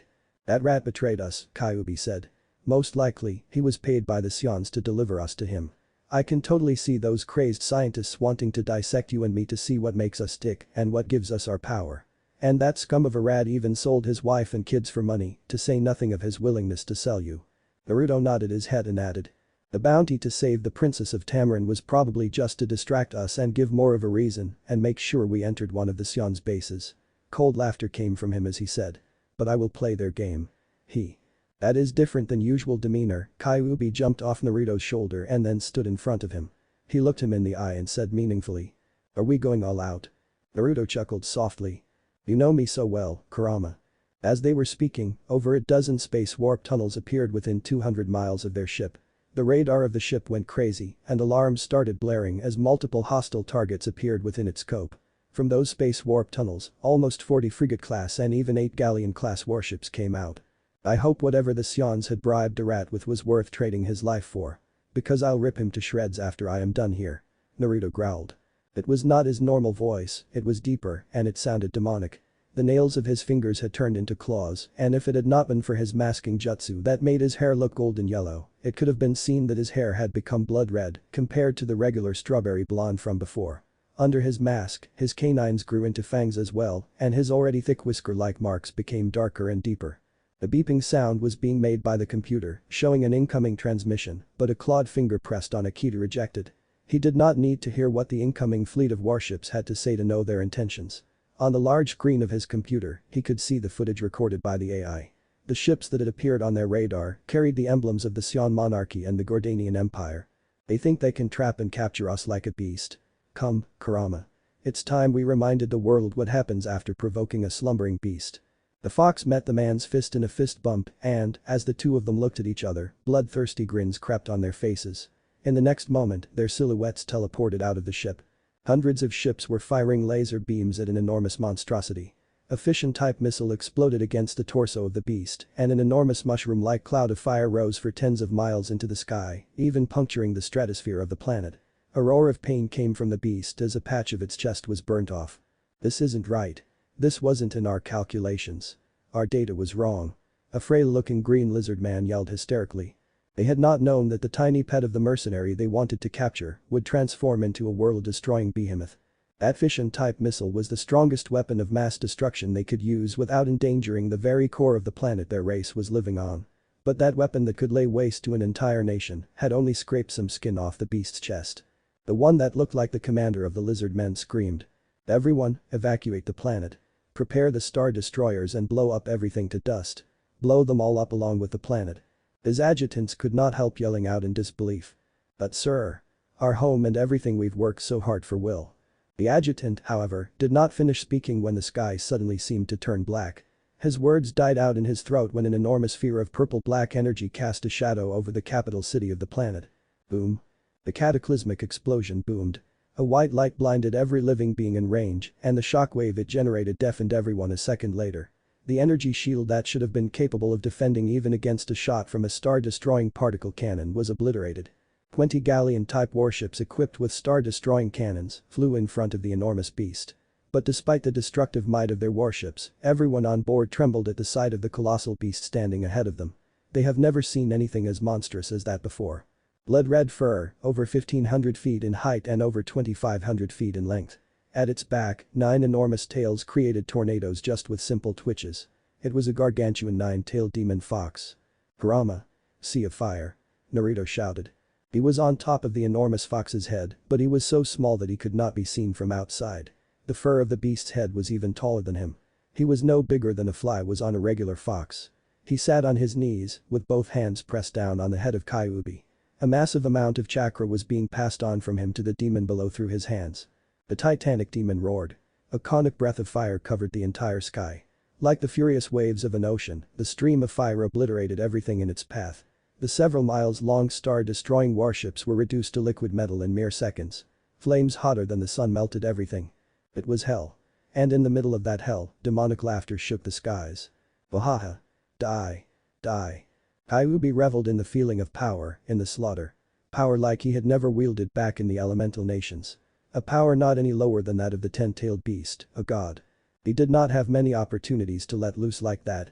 When Naruto had unsealed him from his body, he was in his 40s. It took Naruto nearly 3 decades of studying the art of Huinjutsu before he became proficient and confident enough to undo the seal without killing himself in the process. But after 40 years spent locked by the Shinigami seal, much of Kyuubi's chakra had seeped into Naruto, fusing with him. That's why Naruto's whisker marks were so thick and dark now by default, and that was also why his golden blonde hair had become a strawberry blonde, almost red. Before unsealing Kyuubi, Man and Biju had been very close to the point where they would completely fuse into one single entity. When Naruto finally unsealed him, the Biju lost a part of himself in the process. In the present, Kyuubi could not regenerate his chakra like before, simply by drawing it in from the outside world. That's why he had become a glutton that would eat 24/7. He converted the physical energy from anything he ate into chakra. That was also why he took on the appearance of a tiny fox cub most of the time. To preserve his energy. But when Kyuubi actually let loose and put to use all the chakra that he had accumulated over many years, this was the result. A might far surpassing the original level of power given to him by his creator, Rikudo Sennin. Unlike before, there was no real limit to how much chakra he could store. Theoretically, with enough time and chakra, he could become invincible. He was no longer just a demonic fox. In the present, Kyuubi was like a god, a demonic fox god. Prepare one final attack. Destroy their planet, Naruto said. His ruthless words would have shocked his younger self back in the elemental nations. But Naruto was no stranger to the atrocities that this race of degenerates had committed over their millions of years of existence. There was not a single innocent among them. When one wants to cut the weeds, they have to pull them from their roots. Complete annihilation. Kyuubi's booming evil laughter subsided. He had never fully lost himself in his lust for carnage and slaughter. He had not forgotten even for a second that his current power was possible only because of the chakra that Naruto was pouring into him, a chakra that Naruto absorbed from nature, on a planet even more polluted and infected than the Earth. Are you sure, Naruto? Kyuubi asked worriedly. Just do it. Naruto said grimly. I'm only acting as a conductor, not as the engine. I'm just pouring chakra into you instead of using it myself. The damage this infected natural energy does to me is not as bad as if I was the one to use it and cast jutsus. Despite his words of reassurance, right at that moment, his mask cracked and dispersed into particles of light. His perfect chakra control was starting to slip up. His red hair came into view now that the mask no longer disguised it, and the appearance of his face too. He was horrible to look at. Had Kyuubi been able to see how Naruto looked at that moment, he would have stopped his rampage in a heartbeat. Purple-black blood was flowing from a corner of his mouth, most of the skin on his face was a mixture of dark violet and black, and he lost the sight in one of his eyes after half of his face had been petrified. It was a clear sign of nature energy poisoning. If he did not stop drawing on nature's energy very soon, at this rate, his entire body would turn into stone, becoming a statue just like the many other people before him who had lost control of their senjutsu. Kyuubi did not have a wishy-washy nature. He was aware of the dangers Naruto faced the longer he kept using this infected natural energy. So he did not hesitate. Cupping his fists together, he slammed them against the ground with all the strength that his gigantic body was capable of. A huge crack appeared in the ground, splitting the crust of the planet open for dozens of miles. Then, opening his enormous mouth wide open, the largest Bijuadama Kyuubi had ever cast, slowly took form in front of him. It was even larger than his half-a-mile-long body. At last, he fired it into the huge crack that he had made in the crust of the planet. Despite how violent and powerful the following explosion was, it was not enough to destroy an entire planet by itself, but the chain of reactions that it produced made up for it. The aftershocks and the rest of the berserk chakra resulted from the tailed beast bomb's explosion, reached the very core of the planet. Only a few seconds later, terrible earthquakes shook the entire surface of the planet, and volcanoes started showing signs of erupting very soon, from everywhere. It was the end of the world. After a few hours, the planet was going to explode from within. Make yourself tiny, Kurama. Quickly. Naruto said with difficulty because the petrifying process was advancing further than before and even started to turn to stone his mouth too. The over 1500 feet tall and over 2500 feet long demonic fox god decreased in size at a very fast speed until it became no larger than a horse. Kyuubi had realized that Naruto was in a critical condition. He made himself small enough for Naruto to be able to teleport them both, but also big enough for him to carry his wounded friend. In a flash of yellow and red light, the two of them appeared 4,000 miles away, in the exosphere of the planet, aboard their invisible ship. Naruto, you. The fox could not continue speaking. Except for his right eye, all of Naruto's face had turned into stone along with his left hand and leg. He was petrified in a kneeling position, the position he had had while pouring his chakra into Kyuubi. Naruto weakly raised his still working hand and put it on Kyuubi's chest. His index finger drew invisible lines on his chest like he was writing. Don't worry, I'll be okay, Kyuubi read by imagining what the lines Naruto drew with his finger would be in kanji. Naruto made a weak thumbs up gesture and then proceeded to write again on the fox's chest. Call Lobo, return favor, rat bastard, warp ship Earth. Naruto once again made a thumbs up gesture to show that Kyuubi got it right. After that, his only remaining eye closed. He lost his consciousness. While Naruto was unconscious, on the brink of death, and Kyuubi was fumbling with the computer of the ship to activate the space warp, the rest of the universe was in an uproar. The two of them had no idea about how far-reaching were the consequences of their outrageous display of power and ruthless violence. They were in every discussion of the upper echelons of all the powerful forces of the galaxy, and not only. The well-informed and powerful organizations in the entire known universe were shocked because the Sions were one of the oldest races of the universe, almost as old as the Guardians of the Green Lantern Corps who had created them. No self-respecting interstellar power could claim that they had not heard of the Sions and their cruel dominion over the lawless Vega system. However, such an old, powerful and technologically advanced race had been massacred to the last individual in the span of a day. In the Vega system, the Gordanian Empire's ruling body was in a panic. Their allies and masters, the Sions, possessed far superior technology and means of destruction and/or defense. But they had been eradicated in only one day. Hundreds of thousands of Gordanians evacuated Karna planet in the following weeks, running for their lives. In contrast to the Gordanians, billions of other people in the Vega system were celebrating the day of liberation. The Sions who had taken over the entire system were no more. Countless people came out in the streets and celebrated together, regardless of race or nationality when the news of Sion's massacre came out. On Thanagar, the members of the ruling council of the Thanagrians were having difficult to contain smiles on their faces. For generations, they had been at war against the Gordanians and, as of late, they were even starting to get pushed back by the Flying Lizard Men. Although the Gordanians had not been destroyed along with the Sions, the Thanagrians were very happy with the outcome. Without the Sions' technology to support them from the back, the Gordanian Empire's defeat was only a matter of time. On Earth, Jon Stewart had a look of disbelief on his face when Salak, the administrator of the Green Lantern Corps, sent him, and the rest of the Green Lanterns too, a shocking report. The Sions of the Vega system have been massacred. An intergalactic mercenary, Uzumaki Naruto, also known as Caterpillar, and his companion, Kyuubi, a demon, have destroyed the Sions planet and the 6 moons that they had colonized. The Guardians have classified the 2 of them as universal-level threats. All Green Lanterns in possession of more information about these 2 subjects are to report to OA immediately. On New Genesis and Apocalypse, Highfather and Darkseid, the rulers of the 2 factions of the New Gods, were both frowning, though for different reasons. The Vega system was a place that even Darkseid had not attempted to conquer until then, because he recognized the threat that the Sions technology posed. Darkseid did not like the sudden apparition of such a wild and violent dark horse, one that annihilated an entire race in one day. New Genesis and the Justice League were annoying enough as it was. He did not like the thought of such a dangerous variable popping up in his plans of world domination. As for Highfather, he went into a deep meditation, trying to make contact with the source. He was worried about such a powerful character being evil.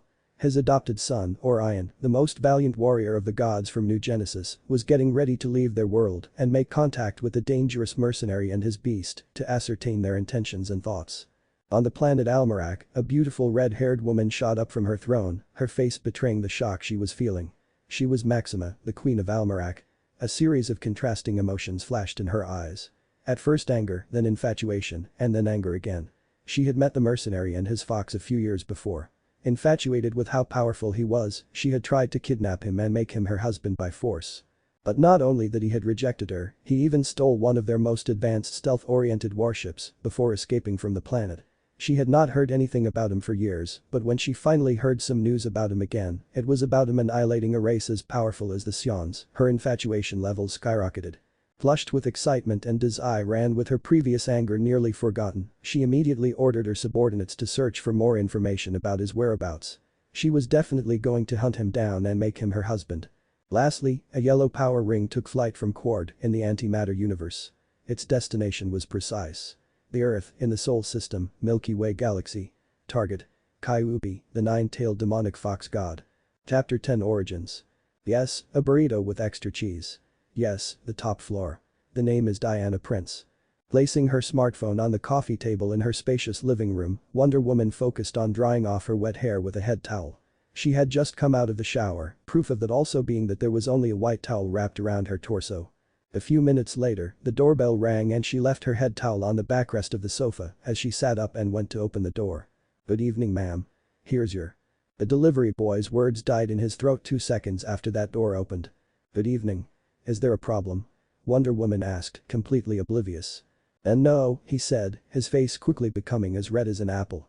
Long black hair, wet, barely out of the shower, striking blue eyes, defined cheekbones, full lips and a body even a model would be envious of a body wrapped in only a white towel that strained to contain her voluptuous breasts and left her soft shoulders and strong, yet still feminine thighs and legs bare. In truth, the costume she wore on a daily basis in public while fighting crime did not cover much more than the bath towel, but there was a stark difference in the atmosphere surrounding her at that time and in the present. Till the very end of the transaction, the delivery boy fumbled very flusteredly. He almost dropped the package with food when he handed it to her and, after getting her money, he bolted away, forgetting to give her the change. But he turned around after a few seconds, his face even redder than before, boiling, upon realizing his mistake. Wonder Woman giggled softly. "It's alright, you can keep the change. Thank you and have a nice evening," she said with a smile and waved in goodbye. She may have been oblivious in the first few seconds, but Wonder Woman was not stupid. She realized the reason for the boy's embarrassment. After starting to live as Diana Prince among regular people, she began to understand how big was the effect of her physical appearance on most men. "What I don't get is why almost everyone acts like that when I'm Diana Prince, but nobody shows any reaction in front of Wonder Woman." Scenes like the previous one when men became starstruck were not really that common, hence her amusement, but it was a fact that dozens of men had tried to hit on Diana Prince during the past few months since she adopted this civilian identity, yet hardly anyone seemed to like Wonder Woman as a woman. Maybe it's because Wonder Woman looks like an untouchable being, powerful and dangerous, while Diana Prince is a normal but attractive and rich human girl. What Wonder Woman was completely unaware of was that her hero persona was way more popular with men, and not only than her civilian identity. It was just that nobody would dare to express their honest thoughts in front of someone who could bend steel with her bare hand and throw cars around like they were pebbles. If she had browsed the internet for even as little as 2 minutes, typing Wonder Woman in the search engine, she would have seen how different the situation was. But she had never done that.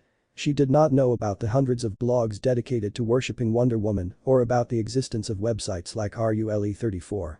With these idle thoughts, Wonder Woman came back to the living room and, after plopping herself down on the sofa, she grabbed the remote and turned on the TV. Then, she opened the paper bag and grabbed a burrito from it. She took a huge, very unladylike bite from her burrito, and an expression of bliss appeared on her face. What looked like an enormous ship of alien invaders appeared above Jump City. Wonder Woman put her burrito down for a moment with a dissatisfied expression and changed the channel. Everyone is asking the same question. Who is the newly emerged hero? The princess's expression darkened and she changed the channel once more. The Justice League has yet to release a statement in regards to the previous incident, so we don't know what exactly had transpired, the host of the show on TV said, but one of his partners interrupted him. "Nonsense. It's as clear as day that he's a hero. Everyone saw and heard that hologram of the spaceship's commander. Those alien freaks would have destroyed the entire city if they hadn't found their allegedly dangerous prisoner. This new hero saved millions of people that night in Jump City and with no collateral damage at that. If that ain't what being a hero means, then I don't know what is." Her face now scrunched up in annoyance, Wonder Woman changed the channel again. It was a music channel this time. A large group of women dressed in a bikini and other types of promiscuous outfits were dancing on the beach while 2 men were singing. Suddenly, the sound of a crash was heard when the remote control was slammed into the large flat screen of the TV, cracking it beyond recognition. A small vein was pulsating on the temple of Wonder Woman. "Men. All men are the same," she said in anger. But she closed her eyes and breathed out in an attempt to regain her composure. "No, there are good people among men too," she conceded in her mind once she calmed herself down a little. It had been almost 1 year since she had come to the man's world and she had seen in her fellow members of the Justice League that men were not all that bad. At least not all were as bad as she had been taught to believe. There were also brave, honest, noble and self-sacrificing characters among them. But they are a minority. The average men out there. She let out a long sigh and massaged her temples with her hands. Since the Justice League's clash against the alien mercenary in Jump City and the Gordanian ships following destruction, the Earth had been thrown into an uproar. Her level of stress and her worries were off the charts. Videos of the incident in Jump City spread on the internet like wildfire.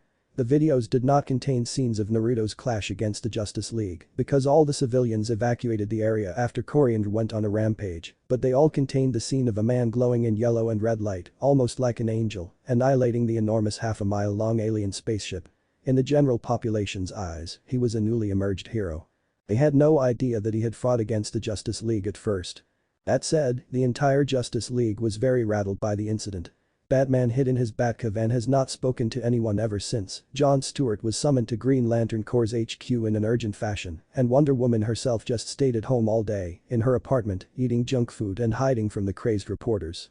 The rest of the Justice League did the same too, but after seeing the huge disparity of power between them and the alien, Wonder Woman, in particular, was almost starting to question her abilities. Of what use had it been that she had trained for thousands of years as an Amazon when someone could just obliterate everything in their path with a snap of their fingers? But she was stopped from continuing that line of thought when the doorbell rang again. Who could it be at this hour? It was already past 10 p.m. It was night. Furthermore, she had no real friends or social life outside the Justice League, and if they wanted to contact her, Martian Manhunter would have done it through their comms or even telepathy. There was no need to come all the way to her apartment. But when she looked through the door's peephole, a startled cry came out of her mouth. "Mother." Long blonde hair, blue eyes and wearing a white robe and a golden tiara on her head. It was none other than Hippolyta, the queen of the Amazons and Wonder Woman's mother. We haven't seen each other in so long. Don't I get a hug from my daughter? Hippolyta said. Wonder Woman embraced her mother tightly and she took her hands in hers after she broke the hug. What brings you here? Does a mother need a reason to visit her child? Hippolyta asked teasingly. You've never visited me before and Wonder Woman trailed off. For a little while, mother and daughter became silent. Due to their laws, as the queen of the Amazons, Hippolyta had had to exile her own daughter, even despite the fact that she had broken those laws for the sake of saving their lives. Because of that, Wonder Woman could not visit her mother and her fellow Amazon sisters even if she wanted. Yesterday night, while I was in meditation, I sensed an incredible magic power. It was like the power of a god. I've come to the man's world because I was worried about you. We met a very powerful foe. The strongest we've ever faced. He defeated the entire Justice League effortlessly. We could not do anything against him. If he had been evil, I don't know how many of us would have been alive now. Hearing Diana's words, Hippolyta took her in her arms and embraced her again. My little stars and sun. She said lovingly. Mother. Diana also said and hugged her back. They were warriors, born for battle and they were both several thousand years old, but when it was just the two of them, Diana and Hippolyta were not Wonder Woman and the Queen of the Amazons, but just a daughter and a mother that loved each other dearly. It's time I told you the truth, something I've hidden from you forever, Hippolyta said, and then she took out a pendant from her neck. An incantation spoken in an ancient Greek language came out of her mouth, and the pendant started glowing with dark blue light, coating the entire living room with its color. This is a very powerful spell, one that was cast upon this medallion by your father himself. For a short while, no one will be able to see or hear what is happening in this room. My father? Diana asked in a strange voice. What do you mean? You said you sculpted me from clay, and the gods of Olympus themselves blessed me with life and their powers. Oh, the gods did bless you with their powers after you were born. But they did not give you life. I gave you life together with your father. This. Wonder Woman was at a loss, unable to find her words. She was almost 3,000 years old. For 3 millennia, she believed that she had been made from clay. That was also why her devotion to the gods was so intense. Because she believed that everything she was because of the gods. But now, her mother suddenly told her that had been a lie from the beginning. Why did you lie to me? All this time, Diana said in agitation. I did it to protect you. To protect you from those that would have wanted to kill you if they had known about your true origins. Who would have wanted to kill me? Who would have even been able to? The Amazons are under the protection of the gods. Diana said. You and I both saw how much protection the gods gave us when Faust had turned everyone to stone. The gods, they do not care about the Amazons that way. We are expendable. Just tools that they can use as they see fit. If we broke, they would just create another set of tools to replace us. In front of the gods, mortals mean nothing. Mother. Wonder Woman shouted scandalized. What Hippolyta had just said could very well be considered as blasphemy against the gods. It was the first time that Wonder Woman had ever seen her mother speak like that about their gods and wearing that expression of bitterness on her face. You've ever wondered why the Amazons were punished to guard the gates of Tartarus for eternity? Hippolyta asked. Was it not because you aided Hades and the Titans in their battle against the gods of Olympus? Diana replied. But why would Hades, Zeus's brother, try to plot against him by siding with the Titans? And why would we, the Amazons, support Hades in his rebellion? Do you really think I was so blindly in love with Hades that I just went along with whatever he wanted without questioning the fate of my people? Hippolyta continued to ask. Seeing her daughter falling silent, she continued. One day, Hades came home while I was bathing and he joined me in. Mother.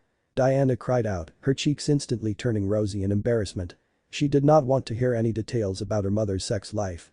But Hippolyta continued unbothered by her daughter's protests. Like any other couple, we started to make love. But I noticed that the way he was kissing me was different from before. Hades was a gentle lover, very caring and conscious of my needs. But that day, he was acting strangely. Rougher, more dominant, more selfish. I did not like it, however. By the time I realized that something was terribly wrong, it was too late. He had already spilt his seed inside of me.